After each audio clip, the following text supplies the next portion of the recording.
had to pick between these two, I would pick a little bit more on the lenient side. And the reason why is because of the fact that you got to remember where you were at, and you needed some grace and some patience from someone else. Sometimes, man, you got to just let people do what they need to do.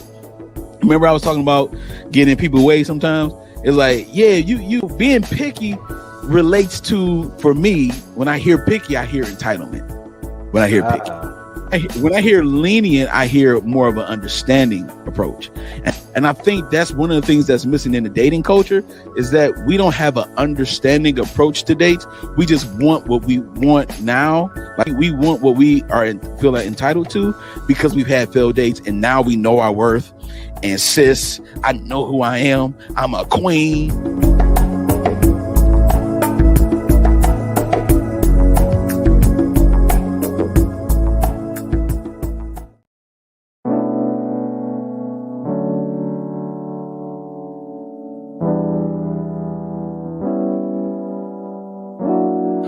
Leave me all on red, that's some cold.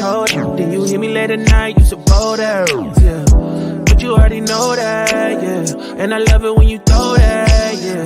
Shawty, where you sold at, baby, where you goes at, yeah. Thinking like a you be moving like a got me checking for you go now, yeah. Cupid told her keep calling, all of my feelings I'm all in.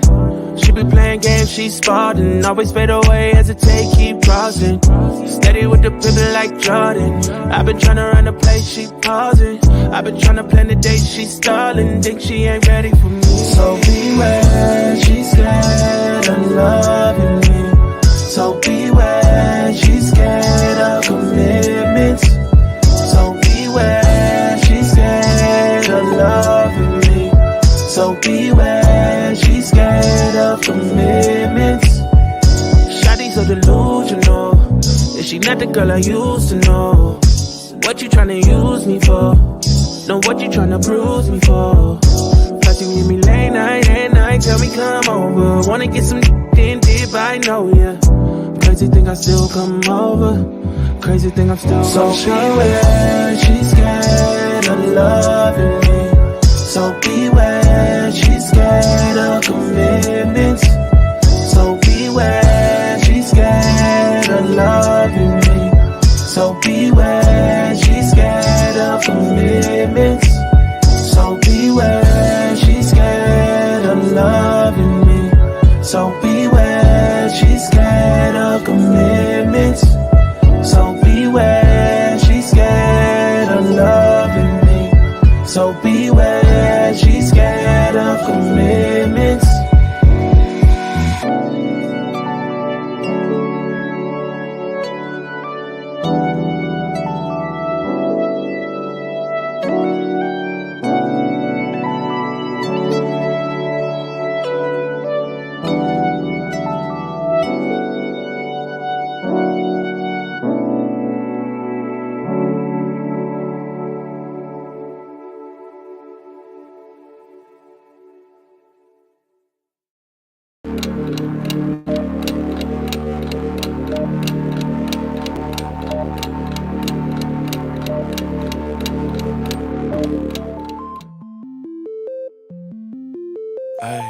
Ay.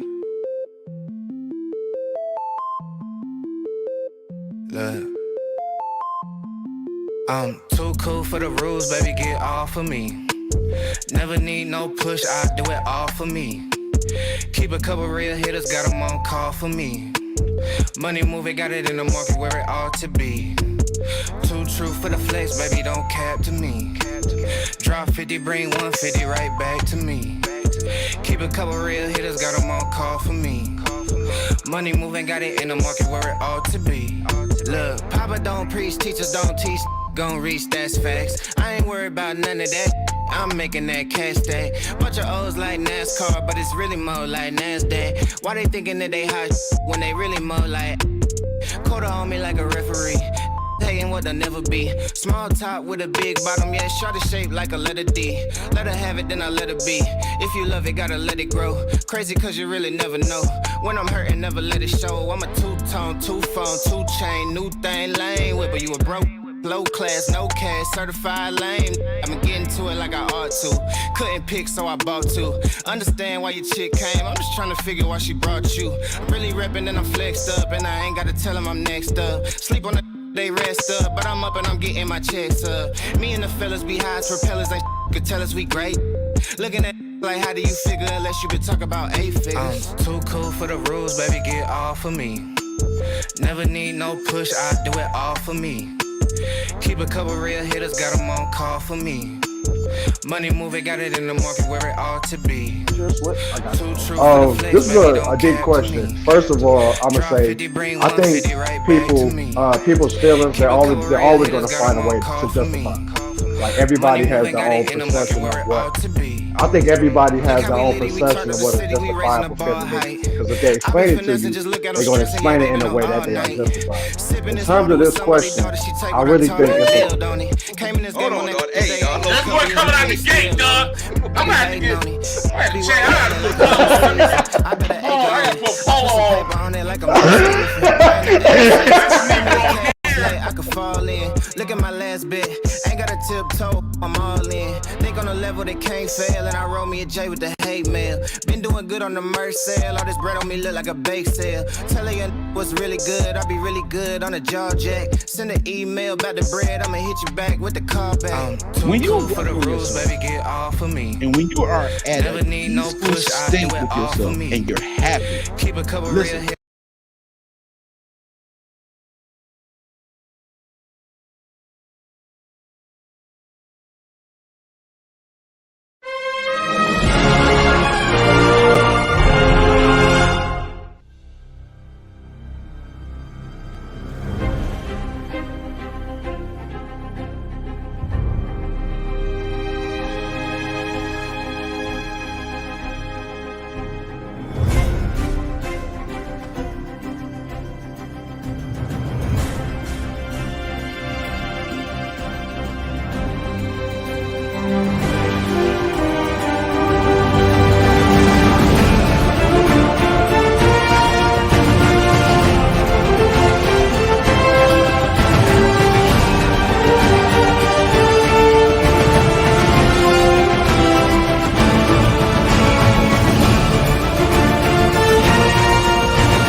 What up? What up? What up? Welcome to the Maleroom Show. Yeah. My job is to recruit. So that's what we're gonna do real quick. We got my man Rollo in the building.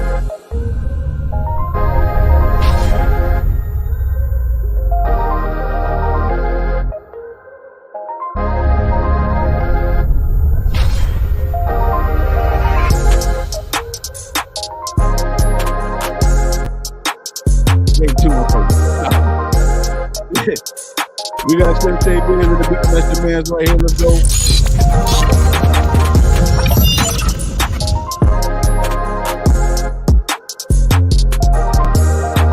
And our brother's not here yet.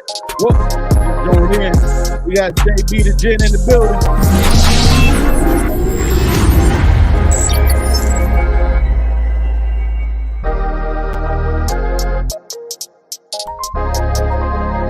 We We're gonna let the beat drop like we always do. Let's do it. Yeah.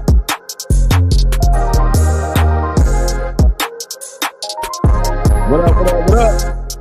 Everybody.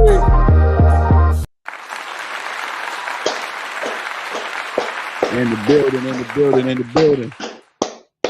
What up, what up, what up? Welcome to the Maleroom show, everybody. What's going on, fellas? What is going on, brethren? Oh, man.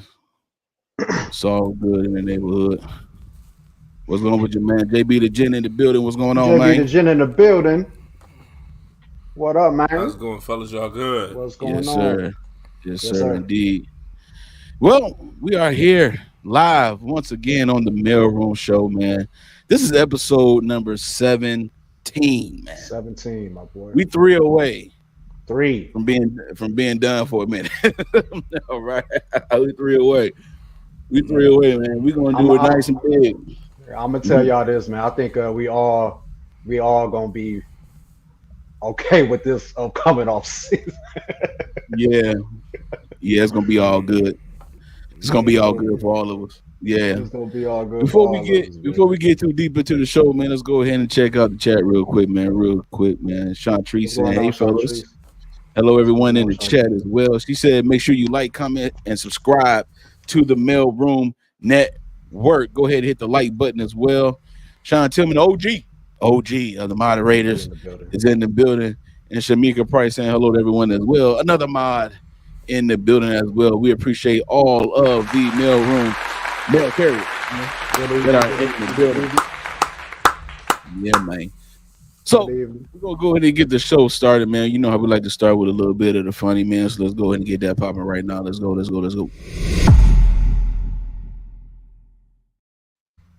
Hey, man, I found a funny clip, man. Your boy Ricky Smiley, and telling a couple of people his first joke that he ever did in his career.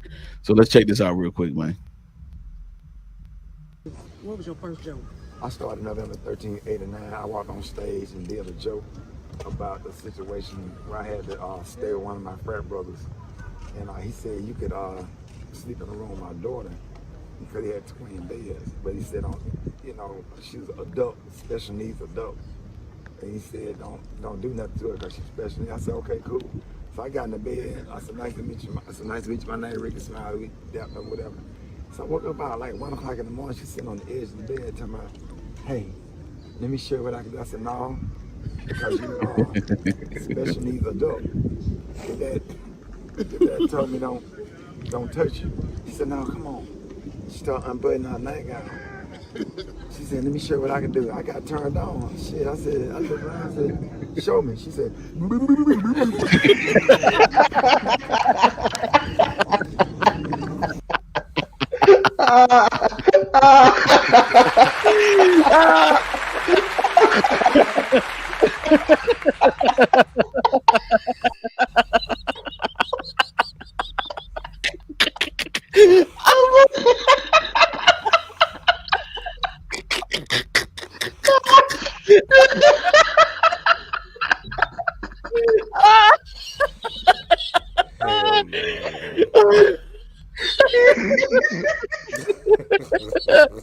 Hey, Ricky, shout out to Ricky Smiley.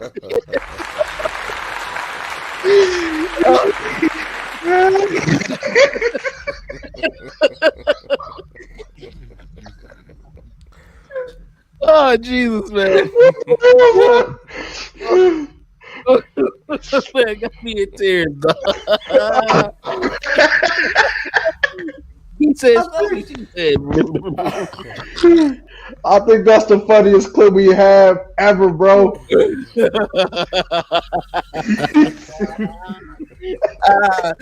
I'm coming up one more time now.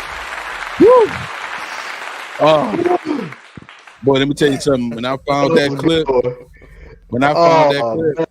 I laughed. I probably laughed for like 15 minutes straight. I was so tickled, dog. I was in tears, crying like a baby, dog. Ricky, he said, talking about she a special ed adult. She a button stuff. He like turned me on. Like, show me what you can do then. She said. Oh, Rollo, right. Rollo, it's on you, man. Right, Get let me it get this together. together. That was crazy. Woo, okay. It's on you, baby. All right. Woo. That was good, bro. For sure, man. No doubt. But thank y'all everybody for being here as we try to get ourselves together.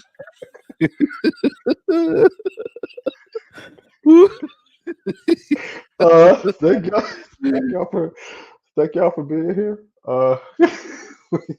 Thank y'all for being here, man. We appreciate y'all tapping into the Maleroom Show live. Thank y'all so much, man. As you can see, man, on the thumbnail at the bottom of the screen, your boys are now on Spotify and iHeartRadio, man. So make sure y'all check us out. Everything at the Maleroom Show, man. Oh, And man. obviously, we appreciate y'all for being here. Appreciate my brothers as always, man. And we are about to do the ceremonial toast, so please get your drinks in the air and join us. Once again, we have come together for conversation and camaraderie to discuss topics that are relevant to men in society of today. Thank y'all so much again for being here. So, my fellas, y'all know what it is, man. As we Embark. another round table that has become the Maleroom Show, let us never ever forget the foundation that is our Trinity. Salute. Salute, brother. Salute, Woo. brother. Gotta get this together. Gotta get it together. Oh man, dog. I got tears of that. All right. Still. All right.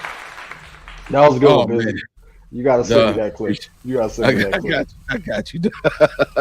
I got you, man. Oh man. All right, we got a good show. True ignorance, dog. That was some true ignorance, man. We got a good show for y'all tonight, man. We're gonna get into the first topic. Y'all ready, fellas? I'm ready, man. All right, masculine energy, fellas. Masculine energy, more or less intimidating today than in the past. I'm gonna give y'all a little, just kind of the motivation for this topic. I actually ran across another one of those videos, the balloon pop videos. For those that don't know, the balloon pop videos, it's a man or a woman, just them, and then there's like 15 people there, and they judge them based off if they are attracted to them or would date them by either popping or not popping a balloon. So I saw one recently, particularly with there was a young lady, and so like all the men, like most of the men popped the balloons as soon as they got cued to. So as that happened, obviously she goes down, she saw the host asked the men why they decided to pop the balloon. So one guy in particular that they walked up to, they asked the man why he wasn't attracted to her. He named some physical things, and then the host asked the young lady why she wasn't attracted to him, and would she be attracted to him? And she said no. Then they said why. She was like, he's a little intimidating. He's the way he looks is a little bit intimidating. And the guy responded by saying, "That's masculine energy, baby." And I was like, wow.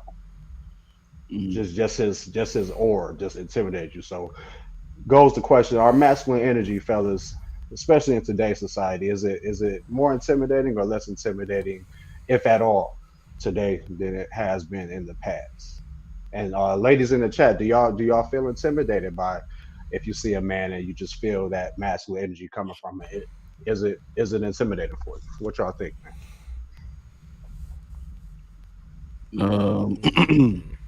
Go ahead, Jay. I'll let you go first. Well, I struggle with this statement, man. Like, I don't really know what this means. You know what I'm saying? Like, what you described sounds like, a guy sure of himself.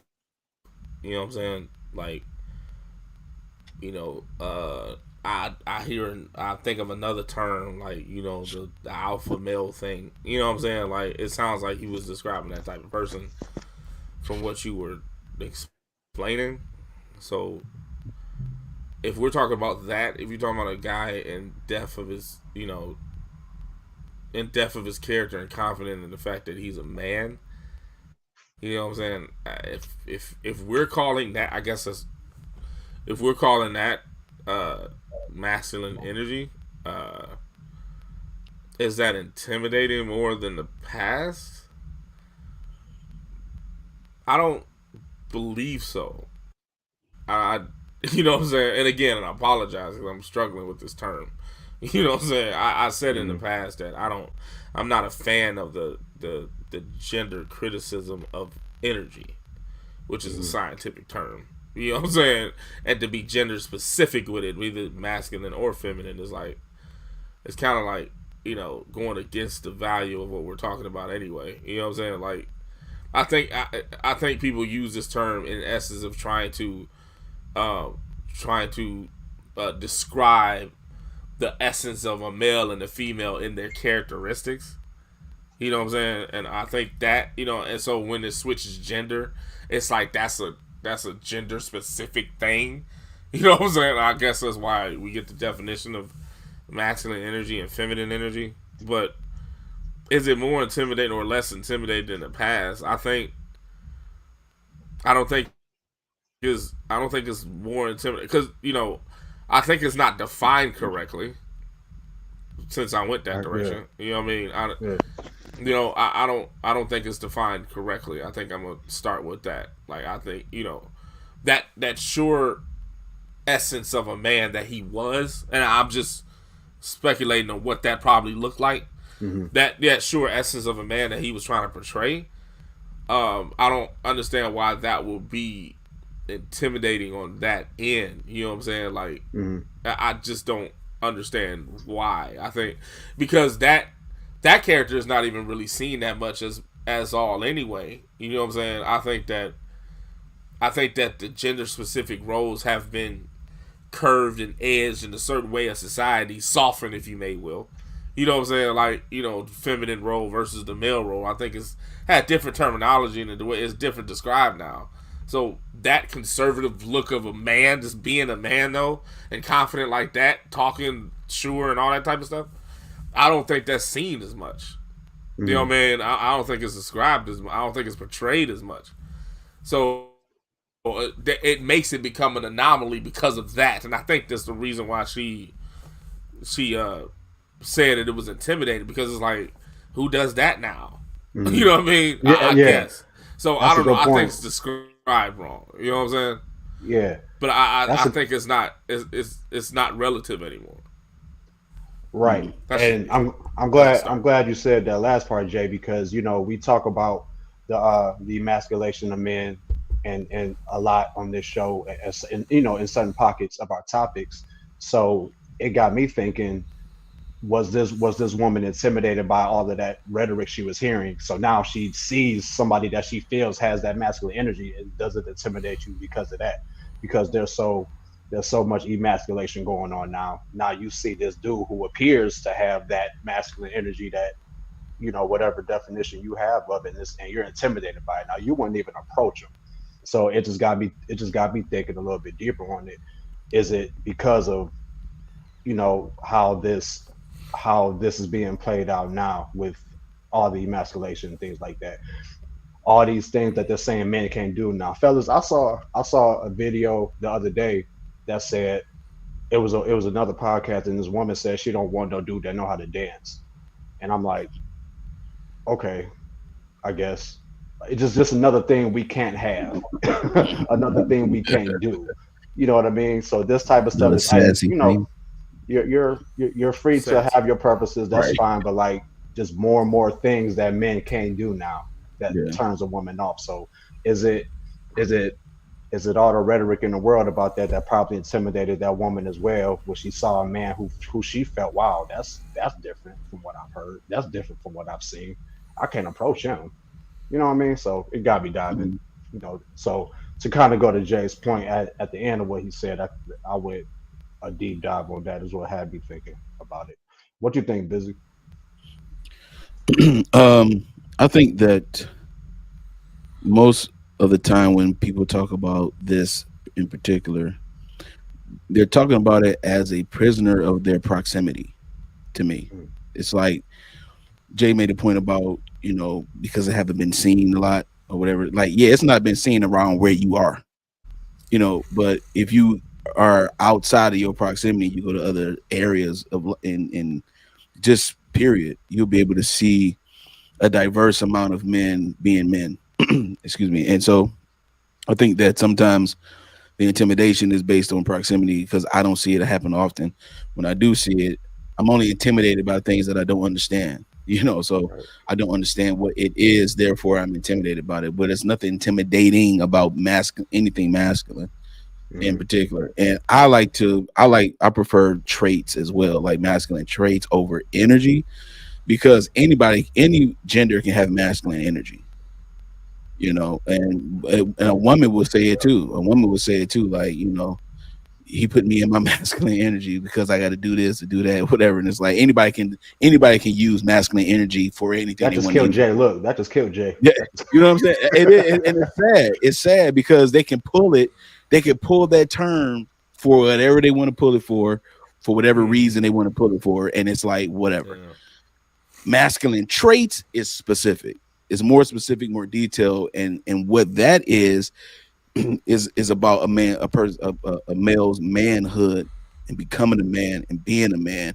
He has certain traits opposed to a female biologically. You know what I'm saying? We are biologically wired different. We are biologically styled differently. We have our bone density is biologically different. We have differences, and so that's the reason why that's the reason why we are who we are and how we are able to have relationship and things of that nature, because men and women are different, and Mm-hmm. that's the whole point. Masculine, this whole whether it's being intimidating more or less than the past, I noticed. To answer the question, to be on the topic of this question, I have noticed in the past that masculinity was more praised than it is now, Right. you know and so I think in the past it was more respected. And if you want to use intimidation as intimidation to me is more of a fear, like being afraid. Yeah. So it was certain types of men in the past who had a certain type of respect, certain type of teaching and being brought up, that it would intimidate someone else, even other men. You know what I'm saying? Even other men. And that's the reason why they would do certain things towards certain men that had a more masculine approach to things and more stern, assertive, I would say, approach and confident approach to things. They would be the ones that would be more looked at, spotlighted, because of the fact that that can be a detriment to whatever agenda that we have. So we're going to try to destroy the most masculine, strongest man possible in front of his family or his community or whatever. So that way we can make a statement. We can become more intimidating than him. And so psychologically, that whole thing has kind of backfired because men were still in the past, specifically men were still able to do all they wanted to do without all these laws and feelings that we have going on now. You know what I'm saying? So today it's less intimidating to me because it's like it's not even respected. Like Jay was saying, it's like you don't even see it. So how you respect something you don't see all the time? Yeah. You know, you don't have that stern leadership. Like, I mean, think about it. Like, name a black. I'm just specifically name a black leader that is like outside of Coleman Young, right? Mayor Coleman Young, no, outside of Coleman Young, the ex Detroit mayor, rest in peace. He was a very intimidating factor. He was a man's man. He was like he was a leader's leader. You know what I'm saying? And he did whatever he had to do in order to make sure his people was good. And so like people with figures like that, they're not here like that. So if when a woman, since we're speaking about relationships, when a woman meets a man on a date or something, and he has a very very assertive, confident way about himself, that for her, if she has not been around that, for that particular young lady, that can be intimidating. Like, I don't know what to do with him, girl. It seems like he don't even need me, whatever the case may be. It's like, well, he's not, he just know he's sure of who he is. He's a man, and so if you have not been around men who have that assertiveness and confidence, which is related to which is related to masculine traits, as far as when it comes to the dominance between the two, then that can be intimidating for someone else, but only because it's not seen. To bring it back off, like it's almost a rarity to it's more like you're getting punished more now for your masculinity than you are anything else. You get punished for it now. Like speak up against something that's a feelings based concept, and see what happens to you. Do it on the platform. Do it anywhere you want to do it. Do it on the news. Do it. Protest if you want to. See what happens to you when you take up when a man takes up for something that is supposed to be manly. So nowadays it's more. It's not as respected as it used to be. To me, I want to echo what you said about it. That actually is a good point about the fear of it. If you want to tie intimidation to the fear of the, and I will go so far as, of course, what you don't know about, you're gonna fear. You know what I'm saying? It's a human capability to be scared of something you don't know nothing about. You know what I'm saying? So, that was a good point you came up because, since, and this is why I find this energy thing so interesting. You know what I'm saying? It's because they get real gender specific when it comes to this energy, but the role itself is being redefined. And that's what I don't understand. Like the gender role of man is being redefined to the point that women are trying to define it again. Right. Like, right. You know what I'm saying? What is a man? What do I need him for? Blah, blah, blah, right? Exactly. But yet this energy is directly masculine. This is the part I don't understand. It's ridiculous. Like, if you can figure that's masculine, then what's the value of a man then? Why you can't figure that out? You know what I'm saying? I don't you know what I mean? That's why I don't like the term. It's just contradictive in itself. You know what I'm saying? Like it's like well, I ain't gonna say that analogy because that'd be too. It's Sunday. I'm trying to chill. So I ain't gonna use that analogy. But it's ridiculous because it's like if men were not valuable, then why would you say that a man has to do something to get you out of your masculine energy? Obviously, it's a value for the other part of you. It's a value to you. So to say that it is a contradiction, it's a direct contradiction to what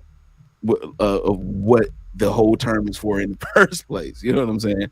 And so just to answer that question too, no, I'm not saying women can't deal with confident men. That's not even what I said. I was talking about I would I'm not making it in general. You might not be, but I would. I'm saying right. I was using a specific example of a woman who has not. If a woman has not been around men who are confident and assertive, if a woman has not been around these type of men, then they would be intimidated by that because they wouldn't understand it. They're intimidated by their ignorance, not because they're actually afraid of it. They're just by default like, okay, I don't understand what this is, so I'm afraid. That's like calling somebody crazy. It's like I don't understand them, so they're automatically crazy. That's a dismissive way of calling someone crazy, opposed to you having facts of someone being crazy. That's a different characterization. So that's what I was talking about in that sense. But yeah, it's like it's like that's saying, the reason I would agree with it though. I would agree with what that question is. That some women can't deal with a confident man because of the unlearned ability of what a man is. You just said that's why they can't deal with it. You know what I'm saying? That's the reason. I'm just saying that's the reason I would say is because you don't know. You don't have a damn clue of what a grown man is, and so you'll be afraid of it. I would take that back to my own. I'm sorry. That's enough to keep her. No, my bad, Jake. I was adding something. That's enough to keep a woman away.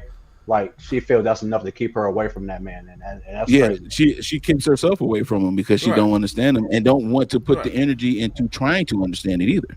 Yeah, so she'll make her make it an anomaly, but it's really just her. Yeah. You know what I'm saying? Her understanding is the problem. So what do you want then? It begs the question. What do you want? Yeah. Right. Because I think the proximity. Go ahead, Jay. You have a point. My bad.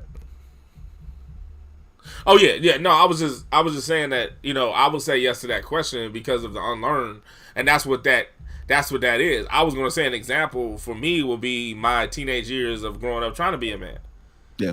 And then if I seen a grown woman, and if I was attracted to her, I wouldn't know what to say to her. You know what I'm saying? Right.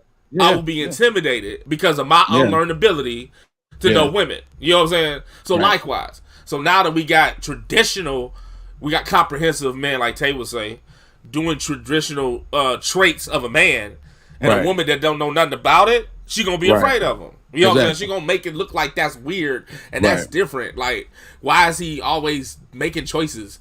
And why is he always talking, you know what I'm saying? Like, why is he talking so broad? And all this type of stuff. You know what I'm saying? That's stuff you never normally see. Right. So, you know what I'm saying? You get intimidated about it, and you call it an anomaly. But really that's the original. Right. You know what I'm saying? Now let's flip it. You know what I mean? Flip it. One more thing though. My bad. Go ahead. Yeah. I was just gonna do that. One more thing. I was gonna do that. For the women say we in the dawn of an era of women defending women now. We are in that dawn of an era that women are defending women, which is the true submissiveness and supportive characteristics of a woman. There's women out here that's not saying that's what women are. And then you have women that, you know, usually the comprehensive, traditional, old school women like, nah, that ain't how, that's not how a true women roll. That's not what it is. You know what I'm saying? That's another, you know what I mean? Because they know what it's about. You know what I'm saying? So they calling out to unlearn, like, oh girl, you just got here. How you gonna talk about this is what a woman is now? Super independent, don't need a man. What you talking about? You see what I'm saying? Now you see those videos like that. Because, you know what I'm saying? Like, they trying to make it an actually anomaly factor, but really you are the anomaly. You the unlearned. You the unknown. You know what I'm saying? Right. This has always been the case. So now that's how you get these concepts of masculine energy. And it gets so, like, the new levels, the masculine responsibility. What type of, man, look. Exactly. You know what I'm saying? These are all traits, like you said, Tate. You know what I'm saying? From the original man of gender. You know what I'm saying? That's all it is. You doing that does not, you taking care of finances does not equip you with any gender specific trait of mind. You know what I'm saying? That does not equip a woman. Hey, say that one more time for the people in the back, my guy. Real quick. You paying finances and taking care of yourself and make calling shots and being administrative as you are in your life, maybe with your kid or whatnot, does not give you the benefit of any masculine trait I have. Last time you're just making decisions in life. You know what I'm saying? That's just being an adult. You know what I'm saying? And so me coming in of that's because you're unlearned of the factor of what a male can do, because no males have done it in your life. So now, you know what I'm saying? So now you calling this new guy, this guy that's really the old guy or original, you call him an anomaly. You call him, you know what I'm saying, he's doing too much. You know what I'm saying? Now he's on totalitarianism. Now he's tyrannical. You know what I'm saying? But he's just playing the male role that you never nobody has ever learned you on, or you never added into your life. You know what I'm saying? Like that's just how you get this. Now they just making phrases, and I'm not going along with it, dog. That's just me. Like, what you be talking about masculine energy? Like, get out of here. There's a group of women that's not intimidated by masculine energy for the sake of conversation. There's a group of women that's not intimidated by it.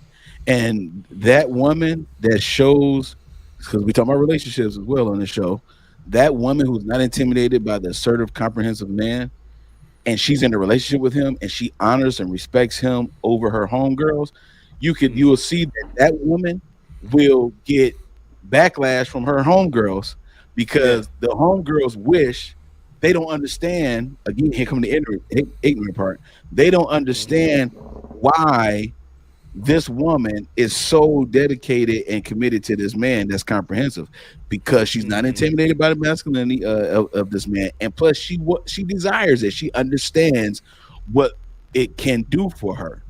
She understands what it can bring, not only to her, but what she can reciprocate to it.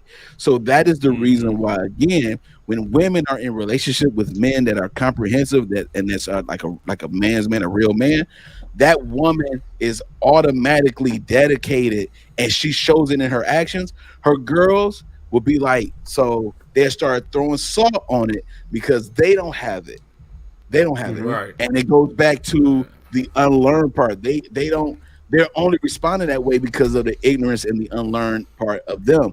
They haven't seen it. The only masculine person you knew was Pookie from high school. You've been married to Pookie from high school since you was 21 years old. Here it is, you 45. All you know is Pookie from high school. You ain't seen no other type of man, your daddy, your granddaddy, no nothing. But a woman who has and takes her time and get that man, she's like, she's happier. And the other women like, how is she so happy? And she has to ask her husband or her boyfriend, like, or her man, like, so is it okay for her to go somewhere at a certain time? Well, she respects him for one. She respects the fact that he's a masculine man. She respects the fact that she don't want to put herself in any position and make him have to act outside of character based on his protective nature. She respects that, so she honors that. And now the women who was the homies for of you ladies, them girls is like, don't be letting him talk to you like that. Don't be letting him tell you what to do. He ain't your daddy. He ain't your father. And a damaged ego, ego of that nature, man, will only subside to putting down what they lack. Because of the embarrassment of them not having it. So they make fun of yours. Like, why are you so into him like that? Like, you sure? Like, you know what I'm saying? They'll start, they would attack and damage the nature of that because they don't have it and they don't know how to. They're embarrassed that they don't have it. So they take down yours like in a crab in a bucket scenario. Like, you sure your man is good enough to be doing all that with it? And start doing all of that. Right. Because they're embarrassed of them not having what you have. Absolutely. That's fantastic. Have you ever had a woman tell y'all this? That your masculine energy intimidates them? Well, no, I never had that. Never used that term. I never had nobody use that term. I mean, maybe they were intimidated by me. Didn't say it like that, but has a woman ever told you that they were intimidated by you? You're just being. Oh, okay. Yeah. I see. Yeah. I was about to say with like Jay. I never the term, but I know. Yeah. Dang. Oh, for sure. Yeah. Oh, for sure. Yeah, definitely. Like it's happened to me before, and I thought it was very. We had a conversation about this. Oh yes, we have had some conversations about this, Jay. You right about that, brother. Hey, to this day, I don't understand. You say you have 2 rounds. I think it's very strange. It's a turnoff too. Like, what you mean? I don't understand. But see, you know what's so funny? That we having this conversation because now I'm thinking about something. I don't know if the intimidation thing is a bad part on her or on the particular woman who may say it, or the fact that it might be a compliment to the man's manhood, though. Because there should be a level of reverence when you are in the presence of your lady. Your lady should have a certain honor about you. Right. You know what I'm saying? Your lady should have a certain honor about you. That's like, you know what? I know I can't go past this threshold with him, and I'm okay with that. Like the respect level of your lady for you should be up there. Now check this out. Have you ever been in a group scenario with men and women together, and the women in that group gravitate particularly to a particular guy in that group for certain? For any particular reason, that guy is his energy, masculine energy, whatever, is attracting that particular respect. It's like you don't have to you don't have to say it. Like in the conversation, he asks a lot of questions too. It'd be directed toward him, stuff like that. Like just nonchalantly be like, "Hey, what? I want to know what he think." I want to know what he thinks about it. Exactly because there is that's a compliment to the comprehensive man that you are, to the point where it's like, okay, I want to see what he think because I respect where he come from. There's a level of respect that I have for this particular man, and you're not even you're not even this woman's man like that. It's just the fact that you as a man, period, have attracted that particular respect. I don't know if you. I know you guys have had this man where that's normally followed by a man finding out the woman wants him. Yeah, no, but even besides that, like in that, but also if a woman, like you have a female friend ever call you, be like, you know what, I came across something, I want to know what you think about it though. She calling you directly about it. That's an honor to your man. That's an honor to your comprehensiveness as a man.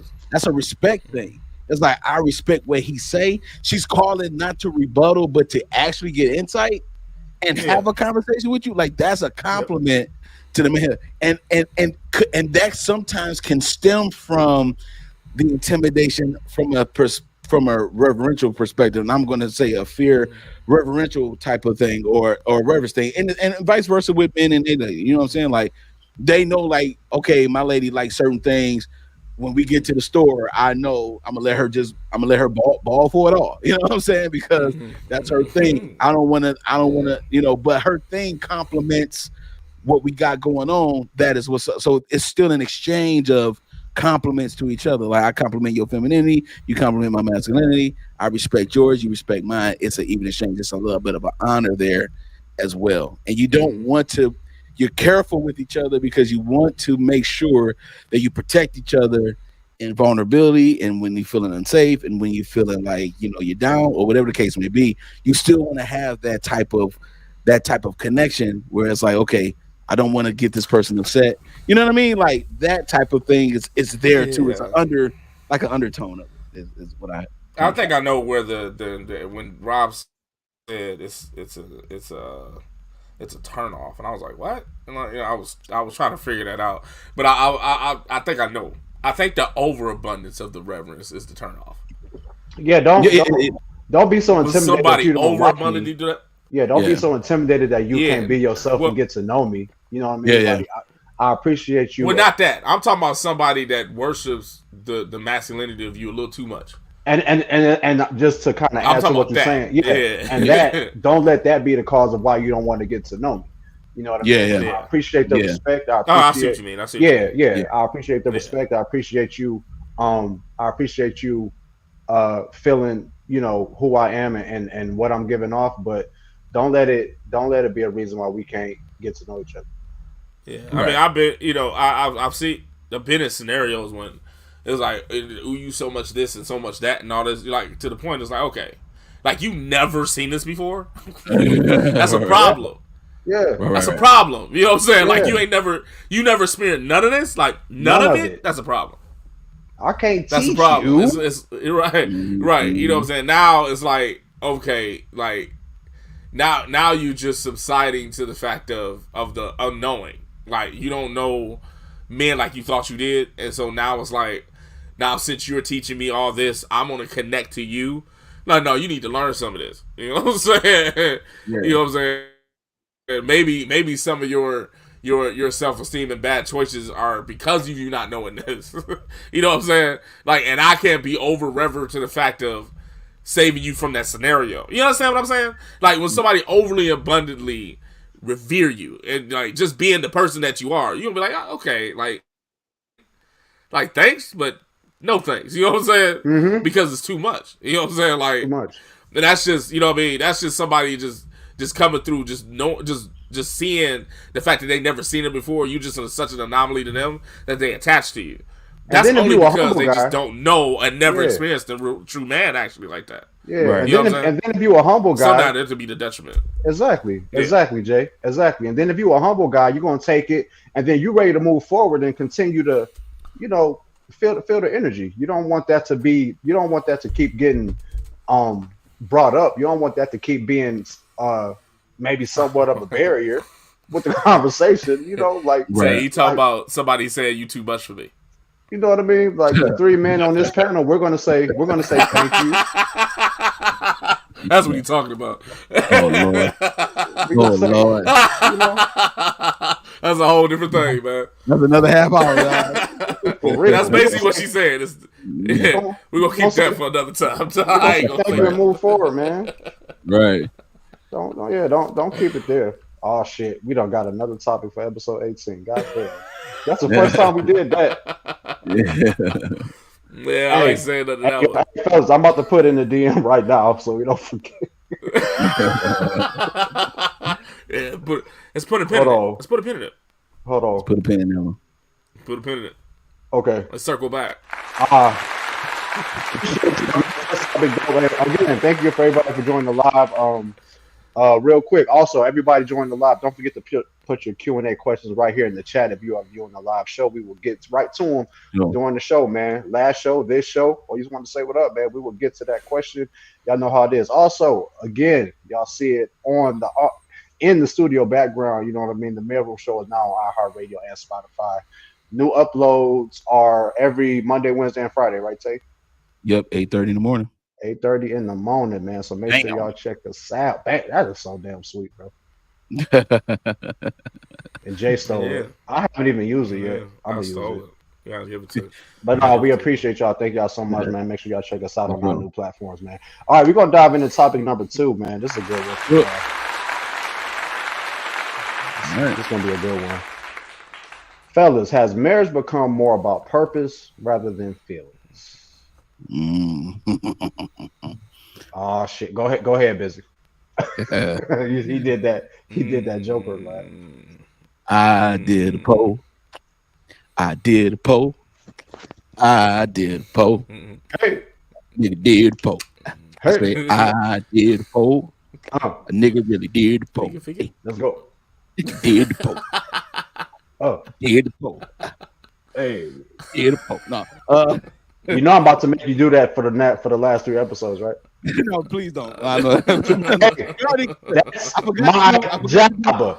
That is my job to cue certain things. Well, I hope you messed up. No, but this poll says the same question. I put the same question up here. Has marriage become more purpose, more about purpose rather than feelings? 67% said yes, and 33% of the people said no. When it comes to this particular question, has marriage become more about purpose rather than feelings? So that's the poll percentage that we've got.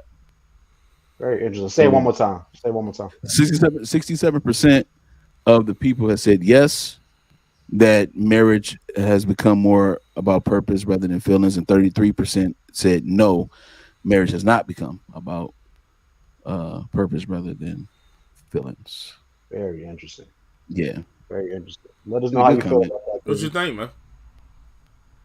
People today want the idea of marriage, but don't want to actually do the work in the marriage. Uh-oh. Y'all don't woke Chantrice up. Miss Chantrice. Y'all don't woke her up.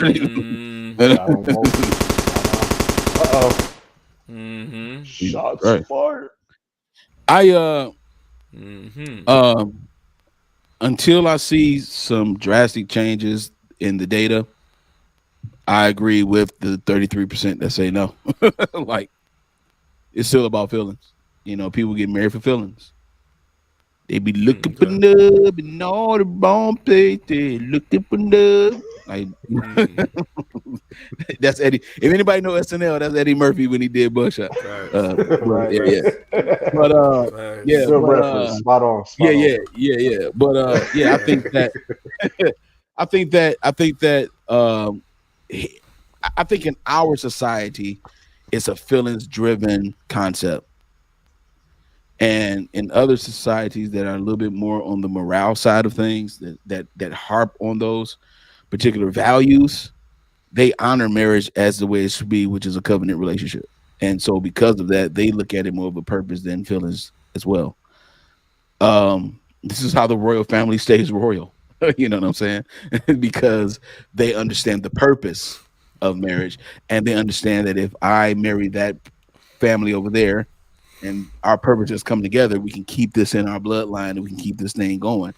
And so that's the reason why I think in society now, and in the last, I would say 40 years in society, it's been all about love.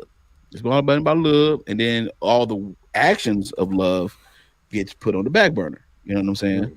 And all of the feelings of love is in the driver's seat, which is the reason why those feelings, that driver in that driver's seat of feelings, they also drive to your downtown courthouse and file for divorce 70 to 80% of the time because of the fact of feelings has been driven and based into the marriage opposed to that purpose of it as well. Yes, feelings are a part But when it's the entirety, it's headed for a disaster. It's a slow thing. It's like a slow cook on your marriage. It's gonna just overcook. It's gonna just at some point somebody's gonna be like, you know what? I don't feel the way I used to feel. Therefore, I don't want to commit the way I want to commit. And so so marriage has become, I think, more so about feelings than rather than purpose. To just answer the question, I'm flipping it because my answer is no. I don't think so. I don't think marriage has become more about purpose. In this, I'm talking about here in America. I don't think so. The data, statistics, and even experiences amongst ourselves and others that we know tells us that every time a person talks about their marriage, they always have to shoot us. They always have to undercut the marriage with something like, it ain't what I mean. We have our ups and downs, our ebbs and flows. Like, come on, man. You know what I'm saying? Like, you had them by yourself too. You didn't talk about your ebbs and flows that much by yourself. Now you want to talk about it because you're with somebody. Oh, you thought somebody was going to marry you to save you from you. We had this conversation before on the show about adulting and why people get into marriages because they need help with their adulting tactics. They don't know how to take care of themselves, so they want somebody to take care of them. So they look at it as a business. That's why all these carnal people will tell you marriage is a business. No, it's not. No, it's not. You see what I'm saying? Again, redefining something that never was yours in the first place. It was never yours in the first place. This ain't your. Don't you do that now? You better stick to grandma recipe. You trying to bake that cake and put your own little flavor. You better not. You better stick to grandma recipe. Because grandma made it the best. It's her recipe. Don't you come in here redefining it, putting your 2024 recipe on the potato salad. No. Stick to grandma recipe. You better stick to grandma recipe. Okay? Because I'm telling you, man, this is the problem. With feelings-based, feelings-driven, and marriage has taken a major hit in the last 40, 50 years of it. You know what I'm saying? And there's so many different factors, so many multi-layered factors of why it is the way it is, in society now. And so I don't think so. I don't think marriages here in America is based on purpose at all. It's too easy to get out of a marriage nowadays. I mean, you can wake up and get a divorce for no reason, for no grounds, for real. You can just get up and go get one because you feel a certain way. Oh, I've been feeling like this for a long time. He doesn't listen to me, and it's like, whoa, what do you mean? That's a reason to destroy your marriage, is because you're not listened to, you're not heard. And how often does that happen? I'm not in your marriage or your relationship, so I don't know. Here it is, you telling strangers in a courtroom your reasons of getting a divorce, and everybody looking at you sideways like, that's all it was? That's all it takes? That's all it takes? Someone said it. Someone did it on my Facebook page, in my feed. Someone talked about their marriage and how she said, ladies, if you explain to a man what the issue is, and he says that the issue is insignificant, you should just leave him. And that's it. Just leave him. I was explaining to him what the issue was. He said it was insignificant. Okay, without any details, she just threw it out there. Okay, and you should just leave him. And then she divorced him. So, and they was married for 18 years. So you mean to tell me for 18 years you had insignificant stories? Stop it. Stop it. So that purpose gotta be stronger than the feelings. How busy? Yeah, your purpose, the purpose of your marriage, should be the character of your relationship in marriage should be the foundation of your relationship, not the feelings. The feelings are the toppings. The feelings is the cherries and the sprinkles and all of that. But the foundation of your relationship should not be based on just feelings. Yep. Just feelings? Feelings are fleeting and faulty at best. and it's all based on something else that causes you to feel this way. Feelings are reactive. They respond to something. Yep. But your foundation got to be built. You got to build your relationship on a certain foundation. And if you have not done that, you do not have a solid relationship. It's built on sand and not on concrete. Very well said, my brother. Boozy, how you feel, man?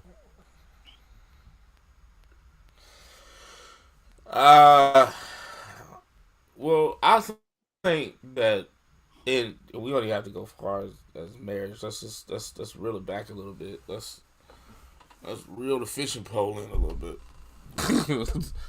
the relationships that's turned into marriages, right?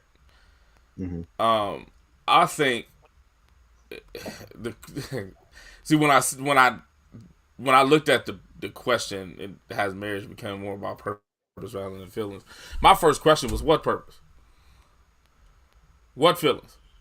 Like I was trying to define them both, and I see where Tay went into when he switched. When he talked about different civilizations, and that definitely made sense. You know what I'm saying? And that's when he said that, I was like, okay. The way I thought about it was the person that's willing to get married or want to be married. I think the purpose that they're creating for it is false. You know what I'm saying? Like, and you said it to the tail end of what you were saying, Tay. You know what I'm saying? Like, it has to be the purpose has to be defined as something to make it foundational to continue into that marriage, right? Mm-hmm. That even has to be on good ground with something positive on that. See, I think a lot of people are building these relationships and going into marriages selfishly. They're going into these creating selfish purposes. Like, okay, so yeah, it's based on purpose, but what type of purpose? Your purpose may be selfish as shit. Mm-hmm. You know what I'm saying? Just for the sole reward of being provided for. People are going into marriages for that. Mm-hmm. You see what I'm saying? That's their purpose. That's their individual purpose of doing that. Mm-hmm. That's false. Mm-hmm. You know what I'm saying? Which this soul, like some people create these false purposes, which create these false feelings about people. There you go. Like I'm starting to. I feel like I'm in love with this person because he take care of me. Mm-hmm. What? Mm-hmm. Right. Mm-hmm. That doesn't make sense at all. You said nothing about this person's character. So you want to be taken care of, and now you want to slap the word love on top of it and call it true. Mm-hmm. And that's that's selfish. That's what that is. That's why, Tay, they're quick to get out of it. Because nothing is founded in the bottom of it. There's no true characteristic of the foundational relationship. It wasn't based on friendship. It wasn't trial by fire. It wasn't. Nope. None of that happened. We ain't became friends. We haven't been through a situation that I had to see if I love you that much. We never been through anything. This for the fact that you're there. I'm here. I can do this for you. You can do this for me. Boom. Mm-hmm. Let's just do it. And if anybody asks, I love you for what you do. Not for who you are. So you got fake feelings creating a fake purpose, or vice versa, that's turning these long relationships that was a bunch of bull from the top into legal relationships under government and God. Now you doing this, right? Mm-hmm. Yep. You ain't got no type of foundation whatsoever. And that's how people. This is how people figure out they don't like their husband and wife after a few years. You know what I'm saying? That's when the money start changing levels. You know what I'm saying?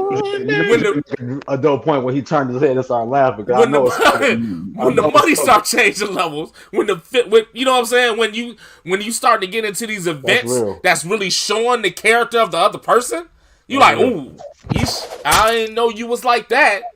Mm-hmm. Let me see if I can get out of here. You see what I'm saying? Yeah. That's how that pops off. Yeah. Good point. So not just a purpose, but false purpose. We're creating false feelings, or vice versa. You might be like, we was talking about the independent. We talking about the independent fight. You know what I'm saying? Like, you know, people get into stuff because they need help with their independence. So if somebody help your independence, all of a sudden you think you in love with them. But all they did was help your independence. Yeah. All they did, all it was a contract of it was just a barter system, trades of goods and services. That's all it was. You do this for me and I do this for you. That's not no damn relationship. That's a contract. Yeah. As long as you do this, and you know women are very conditional. As long as you do this, I do this. And that's just what that is. And if you do it long enough, you know, we might as well just get married then. Since this transaction has been going on for 5, 6. You see what I'm saying? That's how people think of it. Yeah, man. Very dope. People are not dope. falling in love with their friend. They're not falling in love with their friend, man. Yep. They're not, you know what I'm saying? Yep. They're not testing the waters. Nobody wants they're not even strategically testing by fire their relationship. Yeah. You know what I'm saying? People want to just go shack real quick and just do whatever. Nobody, you know what I'm saying? They want to. People are emulating the marriage. Yeah. They're emulating it. They're simulating it. But that's not married. You're not married to shit. Right. You're just simulating it. You just want to live together. Yeah, it's marriage appropriation. And share bills. Yeah, marriage appropriation. Exactly. It's like a Halloween costume. you know, you're not really the boogeyman. It was just Halloween. You know that, right? Yep. Yeah, okay. Right. So it's an appropriation. We're gonna try this on for a couple years, see if it works. right. We can just take it all. Right. Trial and error. It's a 90-day program. We can just take it off. We'll take it back. We'll take it back. Yeah, I still got the receipts. I like how you, AJ. I like how you kind of added another dynamic to on top of what Tay said, because the reason behind the purpose is just as important as it could be shallow. Absolutely. It's not just about the purpose. What's the reasoning behind your purpose? That was I didn't even think that the Jew was gonna take it that angle, bro. I think that was dope. Yeah, you know, that was me obviously. I haven't been married, but I've seen family members and things and go through things. I've seen friends in recent years go through things. Unfortunately, I know some of my friends, you know, fellas our age and younger, got married and got divorced. You know what I mean? Mm-hmm. And it's sad to see. And then you talk to them and you hear about some of the things, and it just make you wonder, man. Like, is marriage even valued anymore, man? You know what I mean? So I think this is a very important thing to talk about, because, like, I think people really forget about foundation. It's a very common, simple word, but it carries so much weight, man. Mm-hmm. It carries so much weight. Yeah. And I think that's the main thing you got to think about when you're deciding to share your life with somebody. You know what I mean? So just for me on the outside looking in, just from just having those experiences with friends and family, man, like I know how important that foundation is. And I know how important it is to have the right purpose, the correct purpose. Mm-hmm. You know what I mean? So because this is your life, man.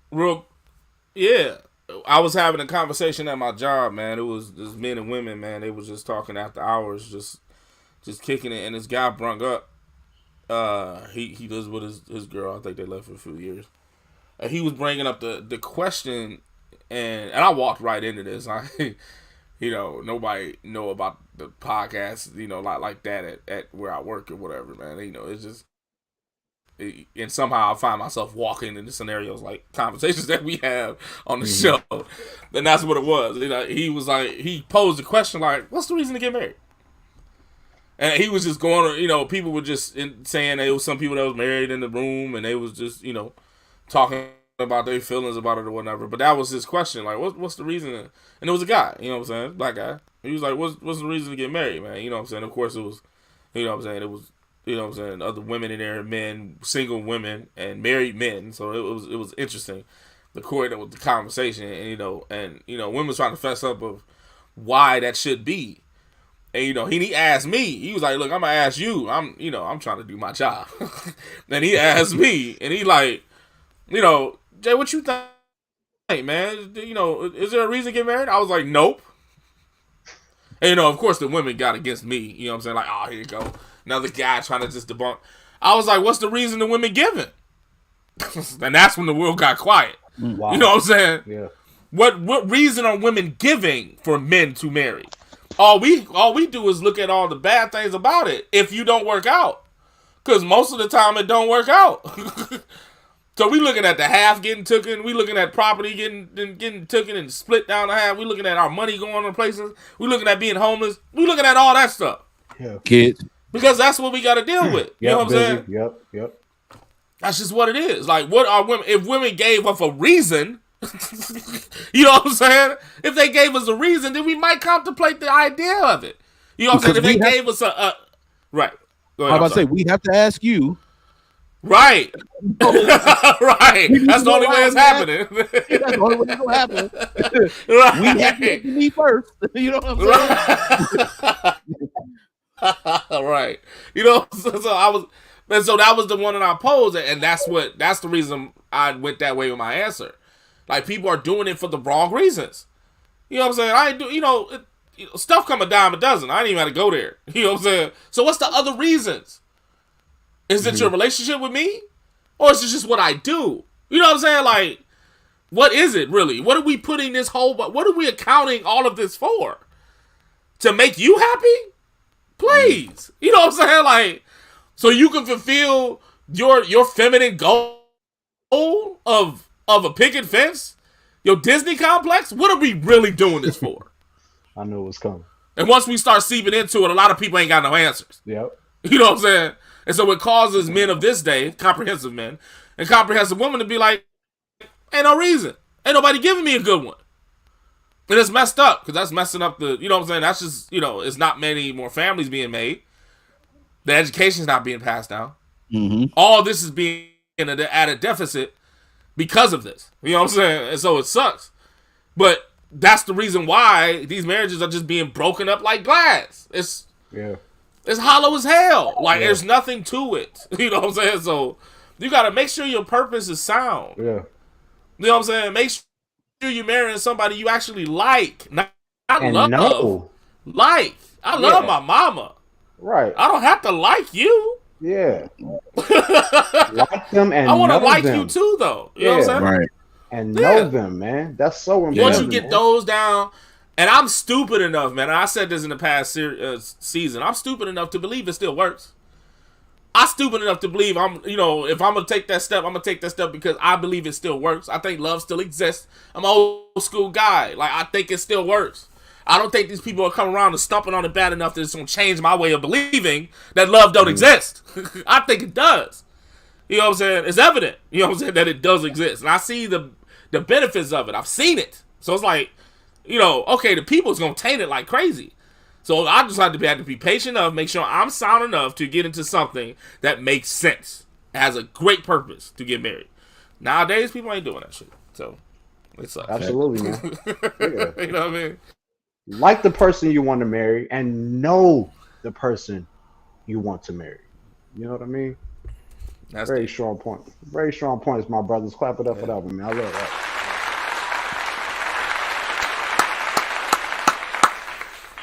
Once again, man, we appreciate everybody joining the live. Also, one more time, man, y'all see it in the background, man. We are now on Spotify and iHeartRadio. Make sure y'all check us out Monday, Wednesday, and Friday. New episodes drop at 8:30 in the morning. Everything is at the Maleroom Show, man. So make sure y'all hit us up on that. We love and appreciate y'all so much. Fellas, y'all know what time it is, right? Yes, sir. It is time for the feature topic of the week. Let's go.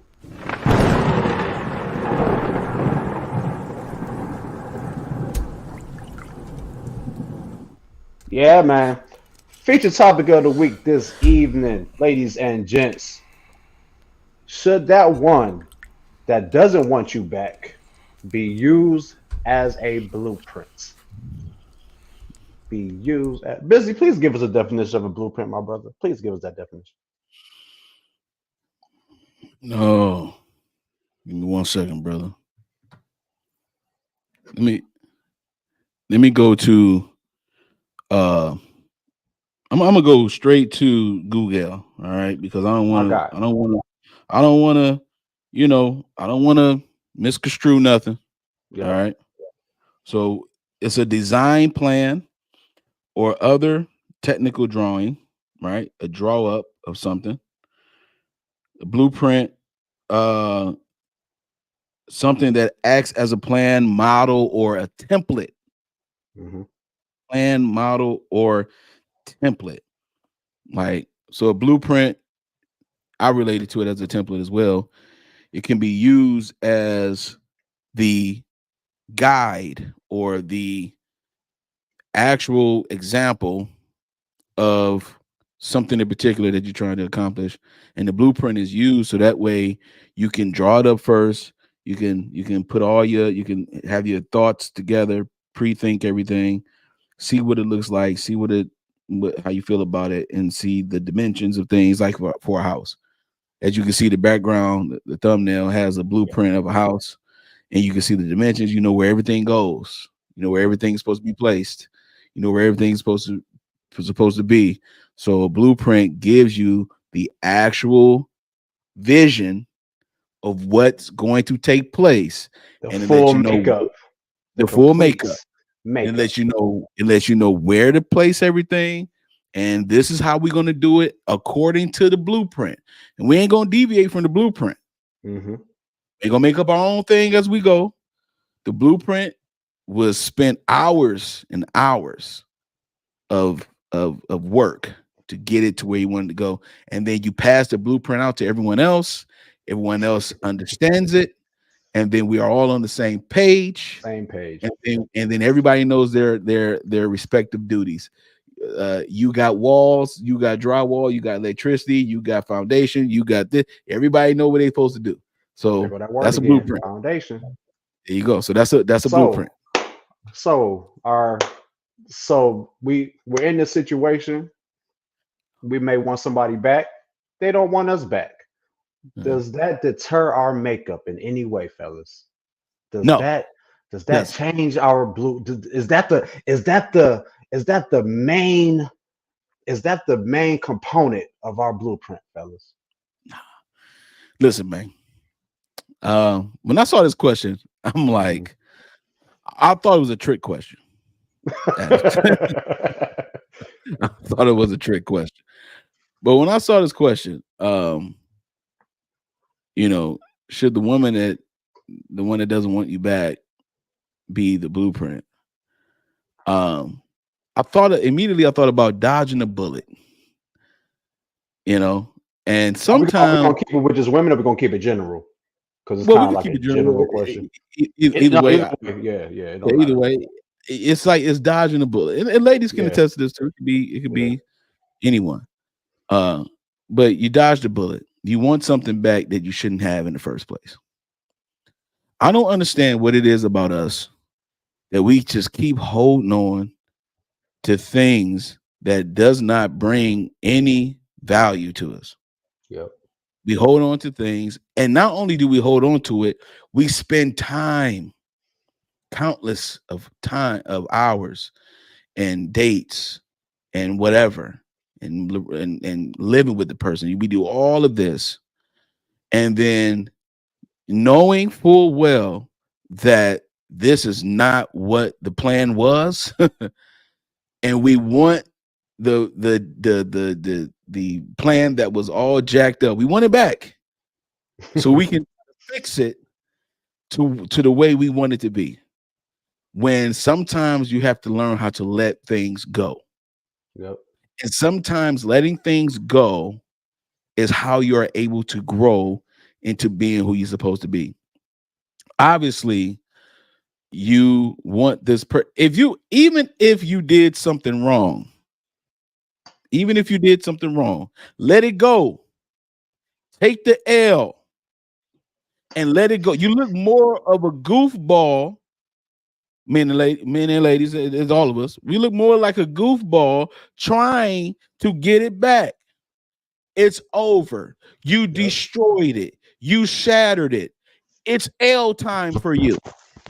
This is another thing that we need to learn as a people, is that even when we do something that is not normally in our character, but we still did it, take the L, learn from it. The L don't always mean loss. It can mean learn. Right. You know what I'm saying?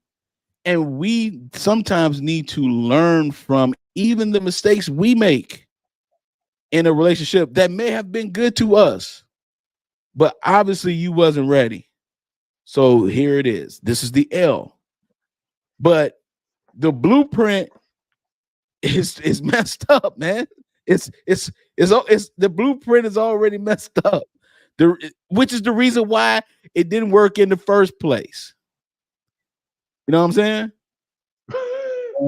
Can't hear you. Can't hear you. You're on mute, bro. Go ahead, man.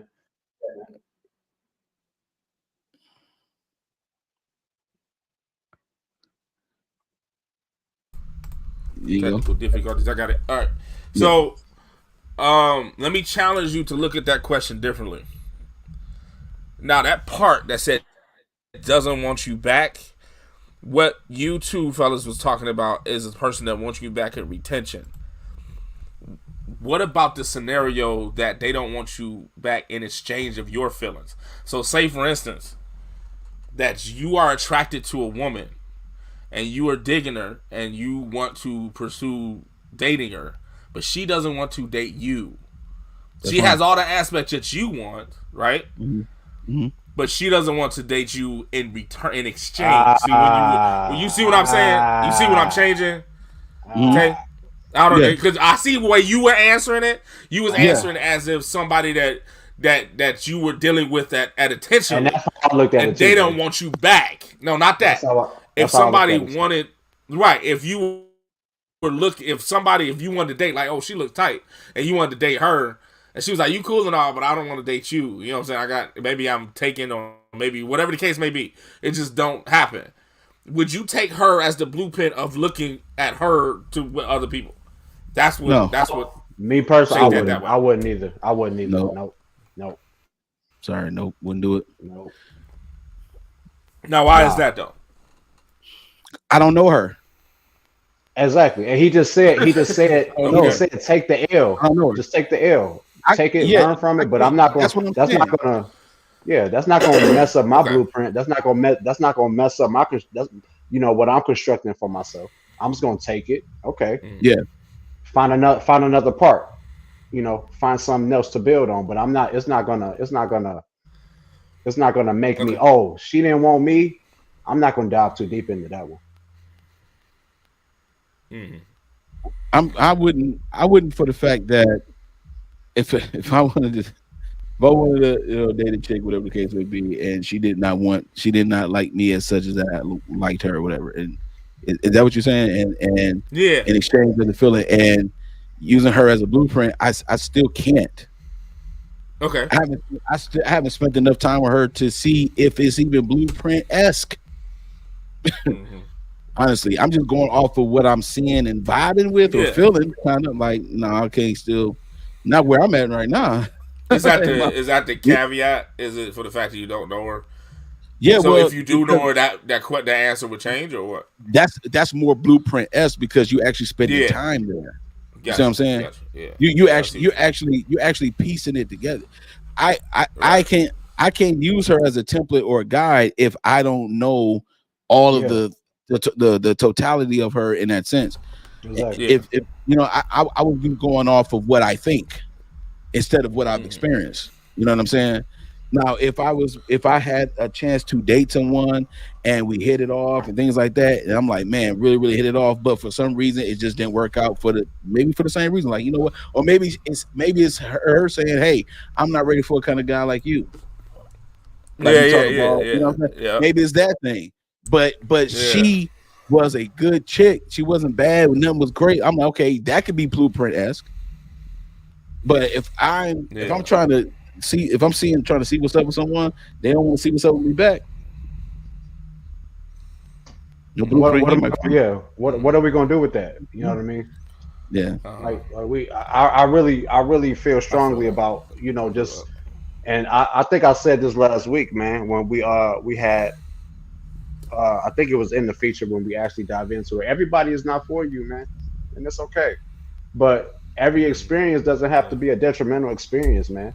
But that doesn't, and even in that, just just use that for whatever you're going to use it for, but it doesn't deplete who you are. You shouldn't have no different feeling about who you are and what you're trying to do because this one person either didn't want you back or doesn't want you initially. You know what I mean? I think maybe people who've been damaged, people who've been through a lot of rejection, they experience that with everybody they meet. So I think it's a psychological thing, but I just feel all these anything that happened in your life, and I say this all the time, experience is the best teacher in life. You know what I mean? So you can definitely learn lessons to help you build your blueprint, but it doesn't have to be the foundation of your blueprint. Just, put it in the plans, add it onto it, but don't make it the priority. I need this to build me. You know what I mean? Like this person not wanted me. Yes. Now, since I know how this feels, I'm going to put this on my blueprint so I make sure I don't feel this way anymore. You don't know if you're going to feel this way again. You know what I mean? If you out here trying to meet people, you out here trying to date, you out here trying to find someone to share your life with, whatever the case is, it's going to take some lumps. It's going to take some bumps in the road, man. Yeah. Just take them and learn from them, but don't make it the sole purpose. Don't have your mind revolved around every rejection. Don't have your mind revolved around every fair relationship. You're going to drive yourself crazy if you don't decide what you can take from it and just add it to maybe what you're trying to build. But it's not the foundational component of what it should be, what you're trying to build for yourself, what you're trying to internally fix and be better at. You know what I'm saying? Just add it to your everything is in here. Get this strong. Yeah. Get this strong. Little bits and pieces here and there. You know what I'm saying? But she didn't want me back. Oh my God. This one woman didn't want me back, or in a female sense, this one dude didn't want me back. I gotta measure everything around this experience. And if I can figure out how to get through this, then I'm good. I don't think it should be like that.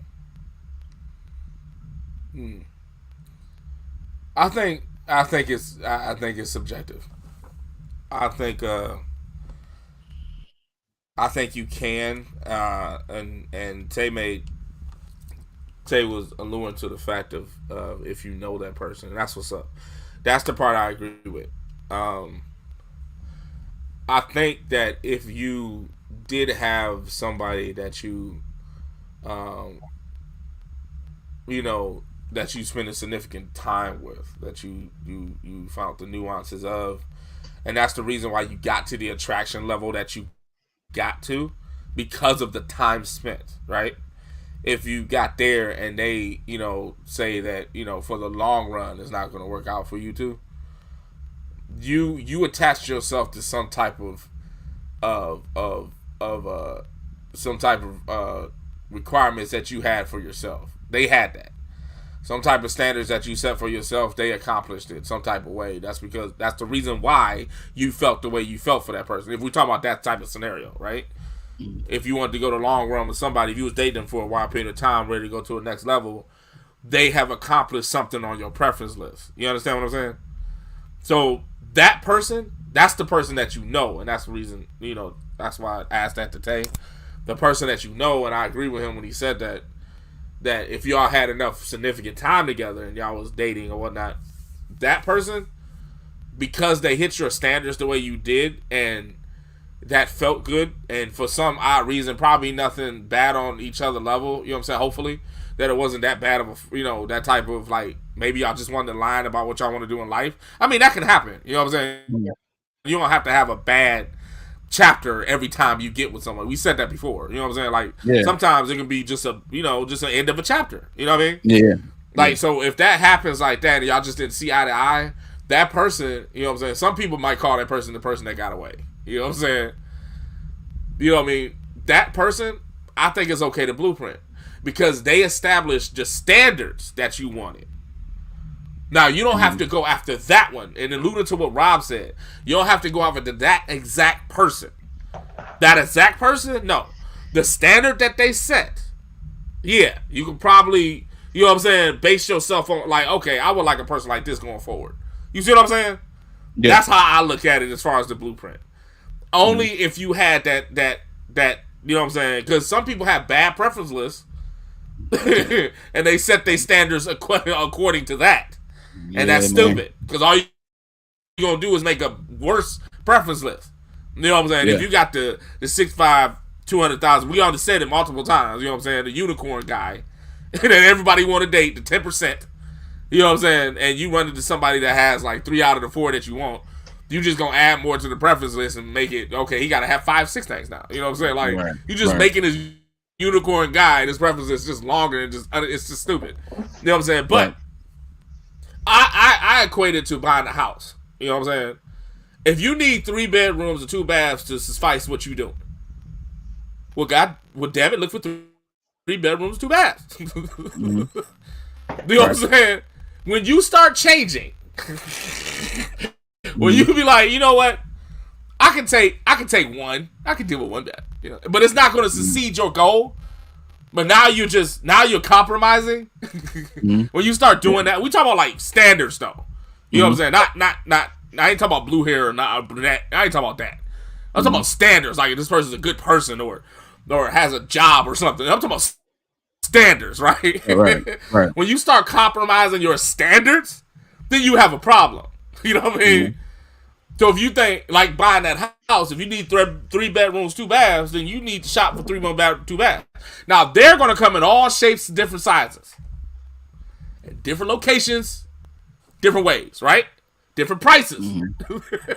They all gonna do it, right? So you might have found one, and that mug is already sold. You thought that was the perfect 3 bedroom, 2 bath. It was already sold though.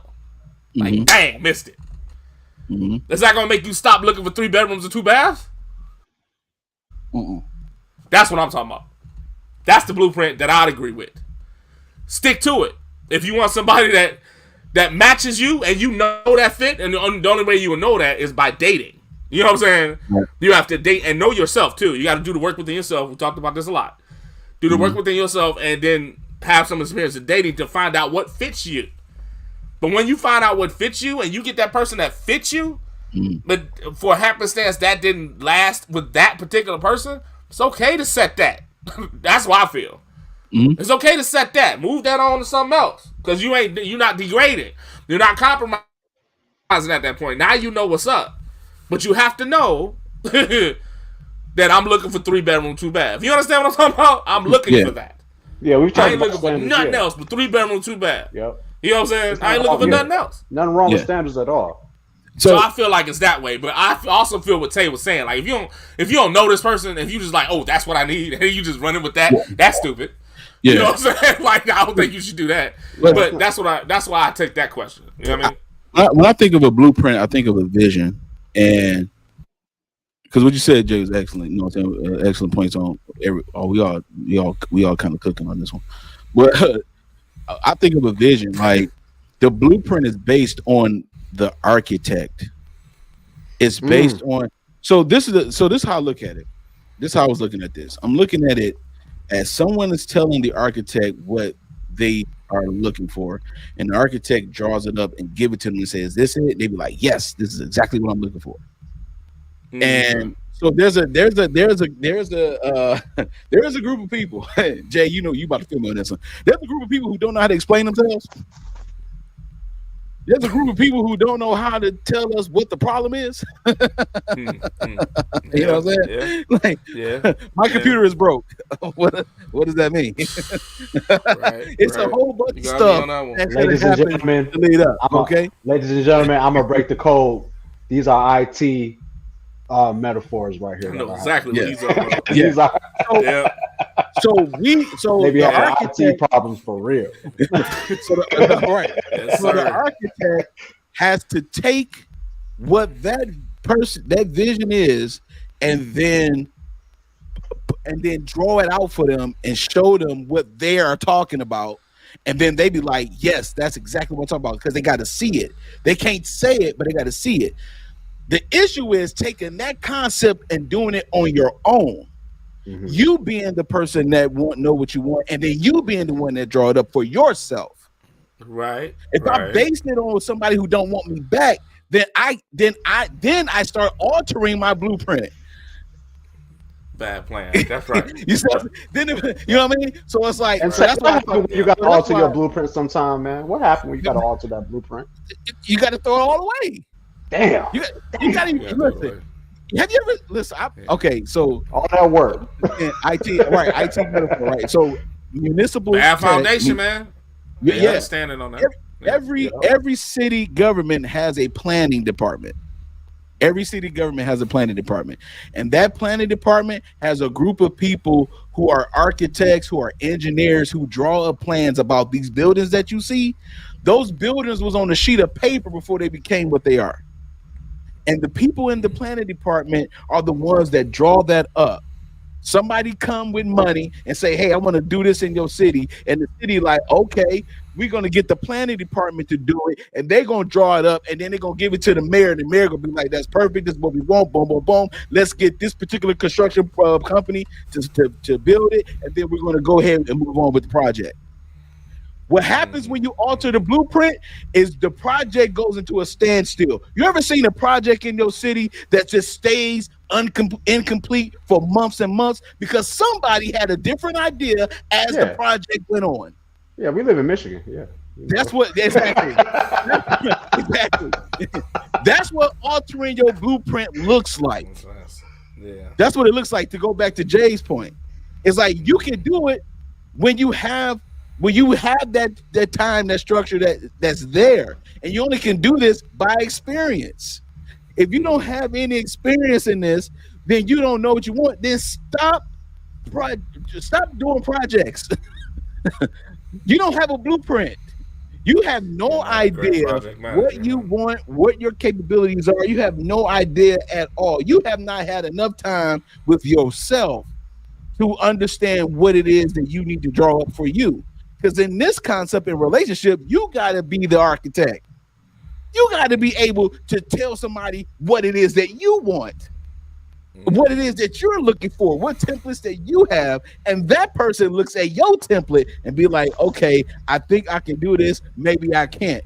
That's the whole exchange right there. If they don't want you back, you can't do anything about that. So so if you know that like you said, Jay, people got the preference list and they just stack on stack on stack more stuff. Like you said the last show, he a fine guy that's good in bed, but he broke. Now you need a fine guy good in bed that got money. Fine guy good in bed that got money, but he treat his mama like crap. Now you need a fine guy with good in bed, got money, and treat his mama right. You're just stacking more ish on your blueprint. Just instead of you just being honest and saying, I don't know what I want, I don't know how to relay it to anyone, I don't know how to communicate it. Instead of you just saying that, you want to base it on everything that somebody else is doing. So then now your house look weird when you build it. See that there. See, right there is the guy that walks in, or girl that walks into your life that don't want you back. Exactly. That's that guy or girl. So if you're blueprint like, I think I want this, and these usually the people that keep running into the same person. You're just dating the same person with different physical characteristics. Like you still dating the same type. You ain't learned nothing. Like, you just keep dating the same person over and over again. Damn. Still drawing the same blueprint over and over again, right? There's somebody who's going to come into your life. Yes. That looks totally different from anything you draw. But they're going to hit everything that you want. It's not going to be in the package that you wanted at all. Probably don't even want you back. See, this is what I was thinking of when I was looking at this question. You know what I'm saying? That person, you know what I'm saying? Because everybody, I mean, if you dated long enough, you ran into somebody that you thought that wasn't going to be of your preference, but you spent enough time with them to be like, damn, they are checking off everything I want in life. Okay. Totally different than what I thought. Yeah. But for the fact that your preferences was so messed up, they like, I don't gel with you though. You know what I'm saying? Yep. You cool, but I don't gel with you. Your side is, you know, you need a little bit more work over there. And they walk in and out of your life. You probably tried to keep them there. Like, oh, you know what I'm saying? Like, oh, you know what I'm saying? Like, dang, you know, I didn't know that you was going to come through like this. Like, come on, like, stay a minute. They like, nah, you got, you know, maybe, you know, They might tell you, you know, just ain't gonna work, and they walk right out. Now that person, if they stay long enough, y'all exchange a long enough time or whatever and feelings, you might be like, dang, you should be like, damn, maybe I need to change my blueprint. Yep. That's what you should do. Yep. Take your blueprint and throw it out. That's what you should throw that damn thing. Throw it out. You know what I'm saying? Rip it up. Throw it out. That's what you should do. Because it hasn't been working for you. For the entire time you have been the architect, like Tay was saying. It hasn't been working for you the entire time. This person come through and has a totally different blueprint, outlook, structure. Make you blow your whole shit. And they captivate you more than your own preference. They captivate you more than your own preference does. That's good right there, man. But they don't want you though. But they don't want you though. Because you got the way you got it set up, they can't gel with them. So they got to keep moving. Yep. You lost out on it. So you need to change it. See, a lot of people don't change it. They be like, it was something wrong with them. And go back and do the same stupid shit. Yep. You know what I'm saying? Yep. You need to factor that in.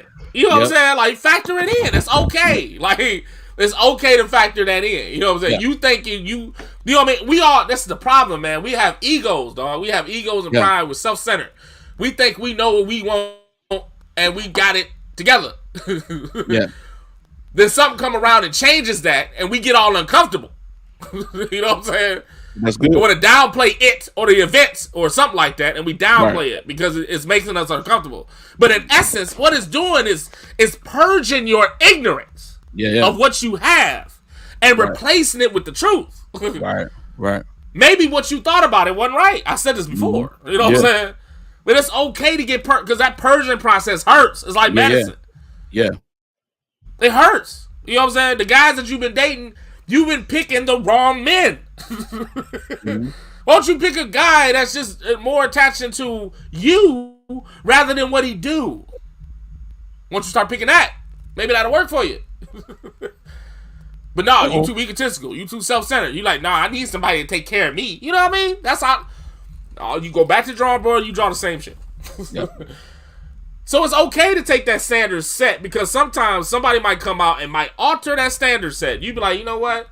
I need to take notes on that. Maybe I like that more than I thought I do. You know what I'm saying? Go back to your own drawing board and figure it out. Yeah. That's all I'm saying. You know what I'm saying? Like some people don't, man. They just end up doing that. It's like being introduced to something, to a food item that had a bad connotation to it, but then you never tried it. But once you tried it, you was like, you know what? It's actually good. Yeah. Right. So now you have to throw away your concept of what that was before and adopt the new concept that you have now. You know what I'm saying? Because at the at certain points in our lives, you know, we will go through those times where we are trying to figure it out. It's like this treasure hunt that we're on for ourselves, and we're trying to figure it out. And then when you do find someone that is able to show you something different, you're like, man, I did not know that I actually liked that, you know? And then you factor in that you're getting older or you're aging in a way that's like, you know what? I actually like that. Let me put this on the list. My shout out to Dr. Kelvin Banks, my therapist, man. He talked about with me, and I'll disclose this because he doesn't disclose anything, but I will disclose this particular thing. And he talks about the fact that he asked me one time, and I think I shared this before, to make a list of my make a list of two lists, my deal breakers and deal makers. Yeah. And he told me to make this list, and then it took me 2 weeks to make it. And I was shocked because my deal breaker list was done already. You hear what I'm saying? Yeah, man. We know we don't want. My deal breaker list was already done. My deal maker list was not complete at all. So the assignment wasn't done. Yeah. See what I'm saying?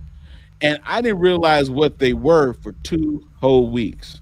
Now, Now the thing about it is like you said, when you have the experience and when you could go back to the drawing board and be like, whoa, these are the things that I need.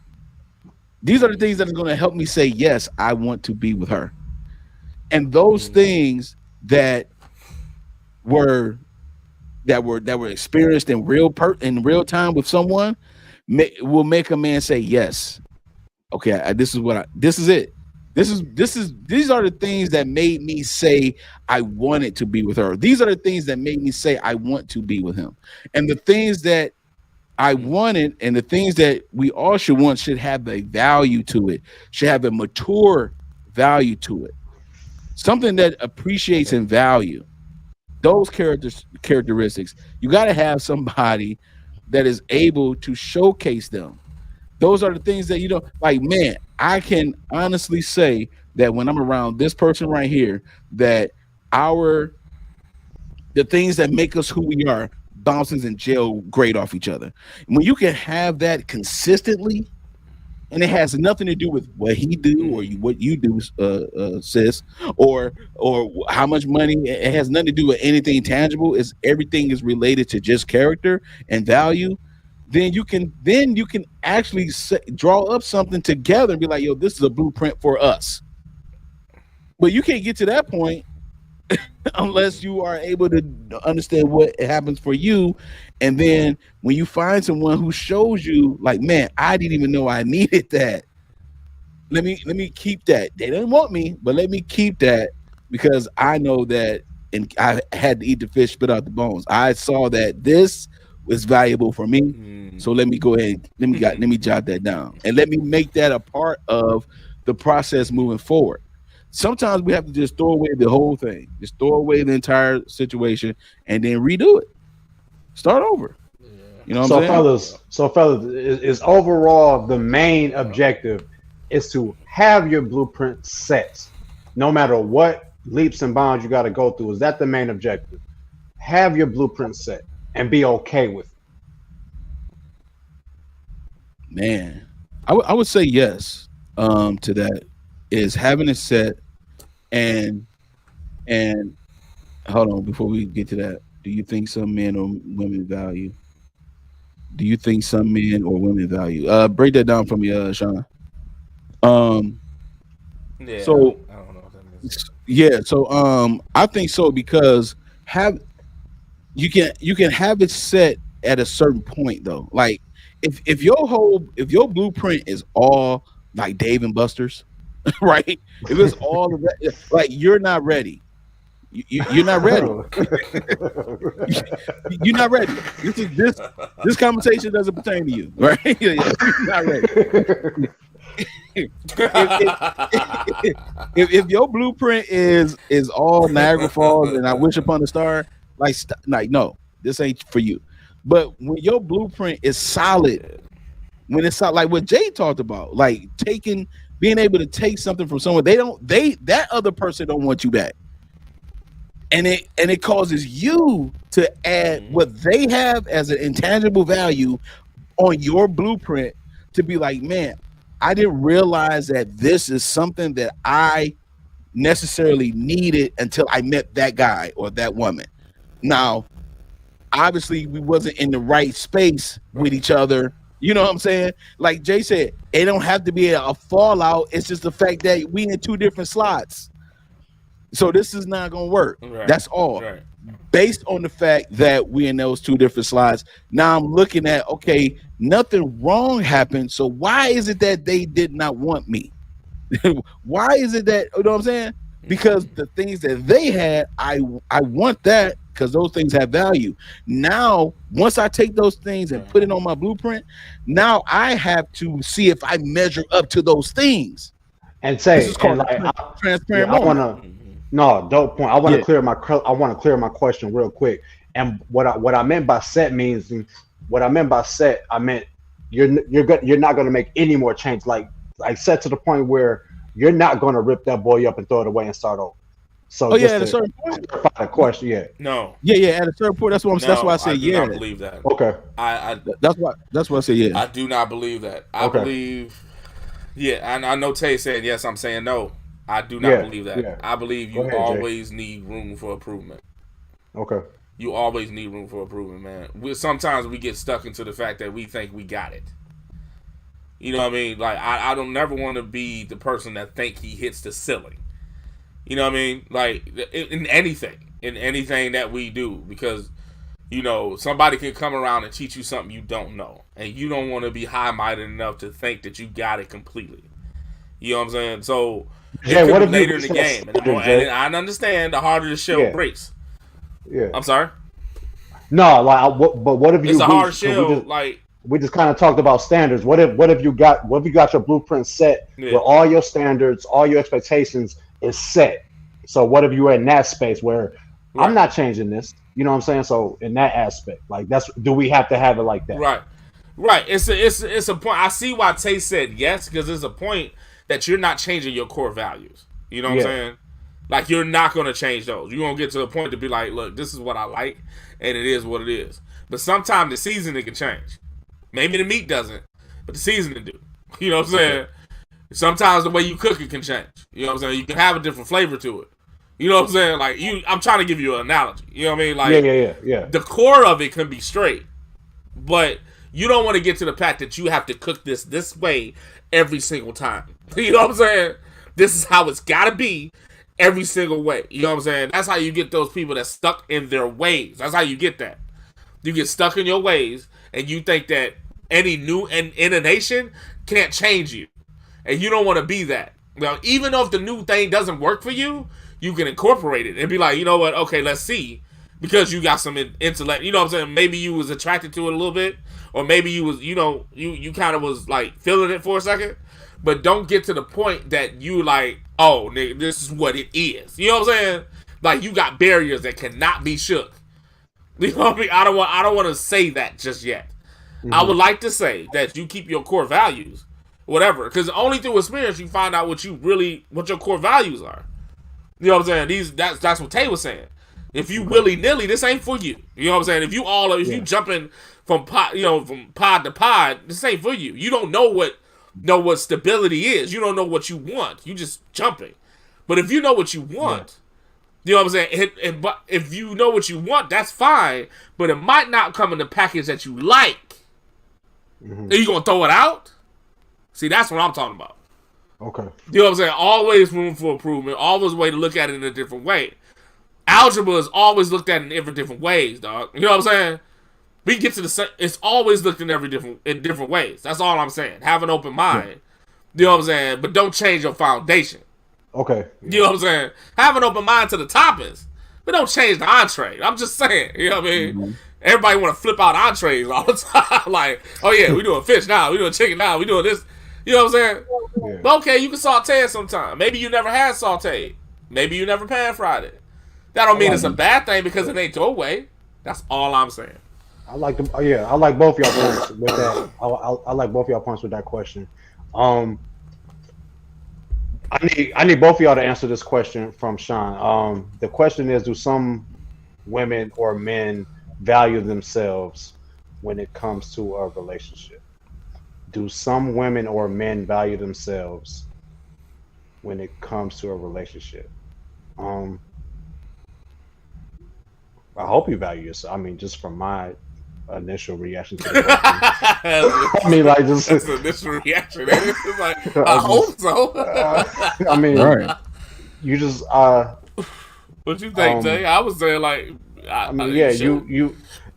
I mean, it's a very common saying that, you know, some people probably take in and process and work on, but you can't make nobody else happy if you ain't happy with yourself. You know, I mean, you can't.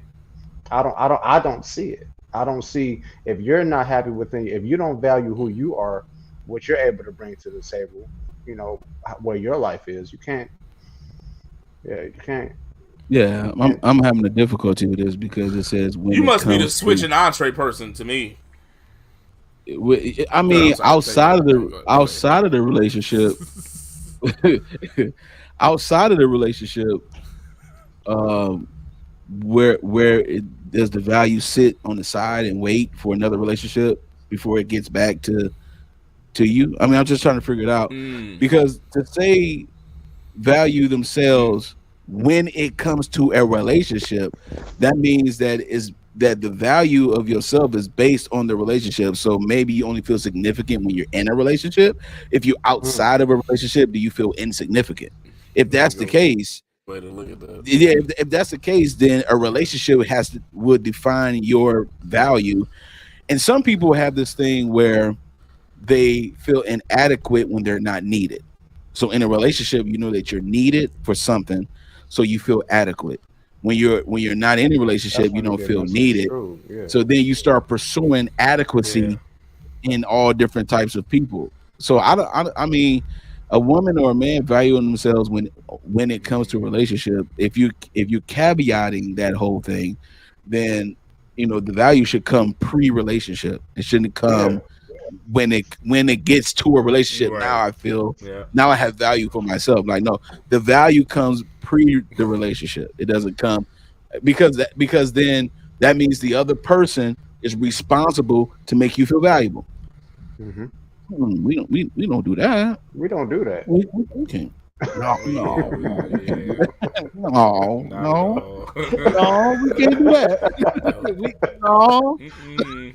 Hey, Rollo. No. We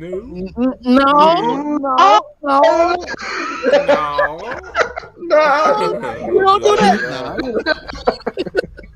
It gotta be. You gotta have your value set before that relationship even takes place. And if if you don't feel valuable, just don't date. Just don't date. Like if you don't feel your own worth, you're going into a relationship where you're looking for it is not going to make the relationship better. You know what I'm saying? Jay, you had a response to that question, bro? Go ahead. Yeah, that means you go to that type of person that doesn't have value in themselves. That means they're going to subside to anything relationship based. If it looks somewhat as a relationship, you taking it. Like whatever intervals of relationship come in, you taking it. No matter what type of dude it is, what type of situation it comes from, what type of package it is. If you don't value yourself, you're gonna try to find value in it. So you're gonna take whatever comes your way. You know what I'm saying? Like anything. You know what I mean? Like you taking everything. Like, you know what I mean? Oh, okay. He yells at me a lot, but he's still cool. So I'm just gonna, you know what I mean? You're gonna take anything, and that means you don't have value in yourself. You're just gonna end up with everything and everything. You just eating from every plate. You don't have no type of structure. You know what I'm saying? You don't have no foundation in yourself. Therefore, things you run into doesn't have a foundation. Everything's just willy-nilly and dynamic. You know what I'm saying? And you're going to keep doing that. You know what I'm saying? You're going to constantly do that until you value yourself, like Tay said, outside of a relationship. When you take the time to stop and work on you and develop your value, then everything shifts with that. The men you date, the women you date shift with that. They have to come with some recommendation after a while. Thus, changes your outcome. So it all starts with you. If you don't, and we know people that, like, that's the essence of people somebody that don't value themselves. They in everything. Everything's a variety. I mean, it's just whatever the case may be. First they here, now they here. You know what I'm saying? It's like it's too much going on. You know what I'm saying? Keep going until you figure that out. Yeah, it seems like they just need to stop. Just stop. Just don't do it. Just stop. Just pause. Relax. You know what I'm saying? And figure you out, because the value should be an addition, not a responsibility of someone. Absolutely. It should be an addition to, not a responsibility of. You know what I'm saying? Someone else. Like my being in a relationship with me should not. He did it. Yeah, it's not a who done it. It's a he did it. Man, what happened in Ferguson? I lost over 100 pounds. Welcome to Politics Nation. Welcome to Politics Nation. No, all my SNL fans put a one in the chat. Y'all know exactly what I'm talking about. But anyway, yeah, man, no, just stop. Don't even because if you only find value in a relationship and outside of it you don't.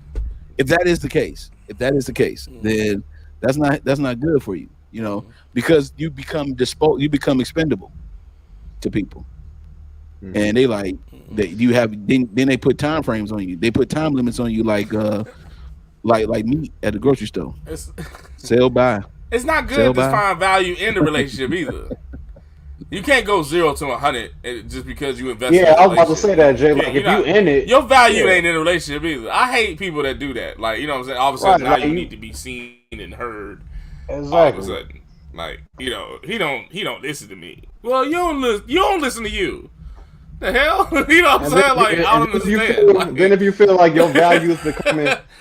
If you feel like your value is lowering while you're in that relationship, then you got to figure that out and figure out if you need to step out, step away.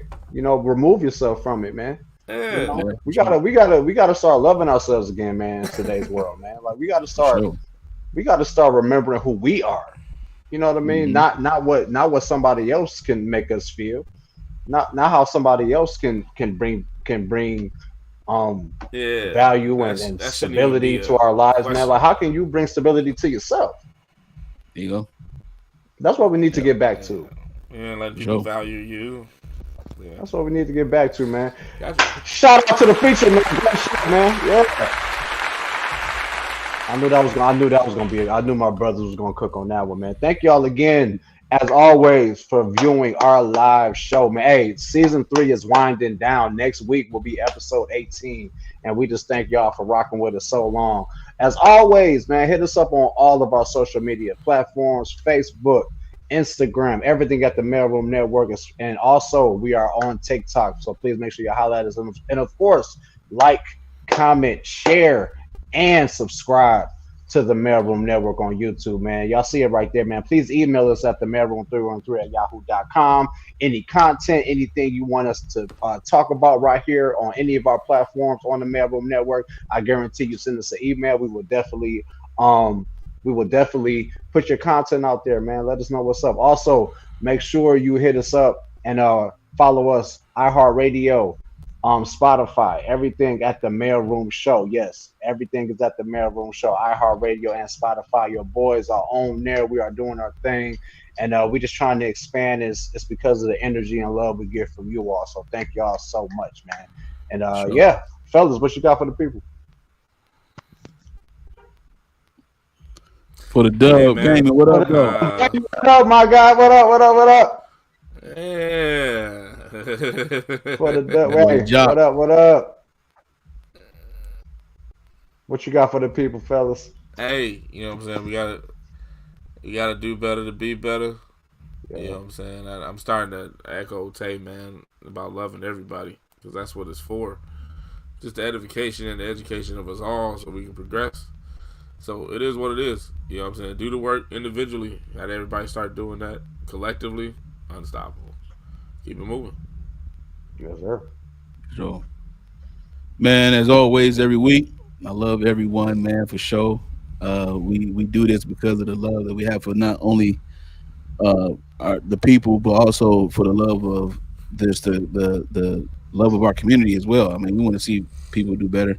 We want to get better as men as well, too. So relationships wise and financially and spiritually, emotionally, all of that. You know what I'm saying? So hearing us out, supporting us, it's been a blast. We thank you all. I mean, shout out again for the Dub Gamer right on time. Shout out to that whole crew, you know what I'm saying? Bibbles, you know, Ray Off, my boy. I appreciate those guys, man. I appreciate the support. I know the fellas echo the same thing. Like, you know, hearing we've had the chance to hear ourselves on iHeartRadio and Spotify. That's crazy, bro. We are having like a nostalgic moment a lot of times. Crazy. Because we used to be in our pregame. We used to be in our pregame, and we used to be in JB at the time back in the day. He had a Beamer, the silver Beamer. We would jump in the Beamer, man. We would go downtown. We would pregame, and then we would record what you hear us do on the show. We would record it on the phone, right? And then sometimes Jay would record it, wouldn't even tell us. You know what I'm saying? And then he'd just throw the audio back to us. Archives, baby. Say he'll do the next pregame. He'll do it the next pregame. Like, oh, nigga, you was recording? Yeah, like we didn't even know it, right? And so it's similar to that. Like for us to get to this point, just on our and we doing it straight up and down like 6 o'clock. We ain't putting no bots on the subs. We ain't doing none of that. We building it from scratch, and 3 brothers that's dedicated to it. And on behalf of my the fellas, I just want to say we love everybody. We thank you all for your support. We thank you all for just being down for us every single week. Even in the times where one of us couldn't make the show, you all still came through and watched us and supported. So we want to appreciate you. And I want to salute everybody in the chat real quick. I want to salute everybody in the chat, man.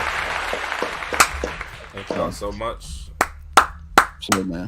Yo, great show. Thank you for everybody for tapping into the live. And y'all know, man, we will holler at y'all next week.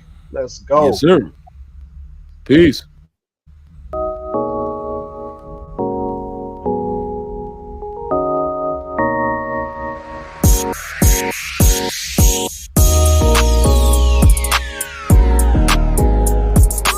Showing love. Now, Tree showing love. Come on. Yeah. Don't forget. Go back at.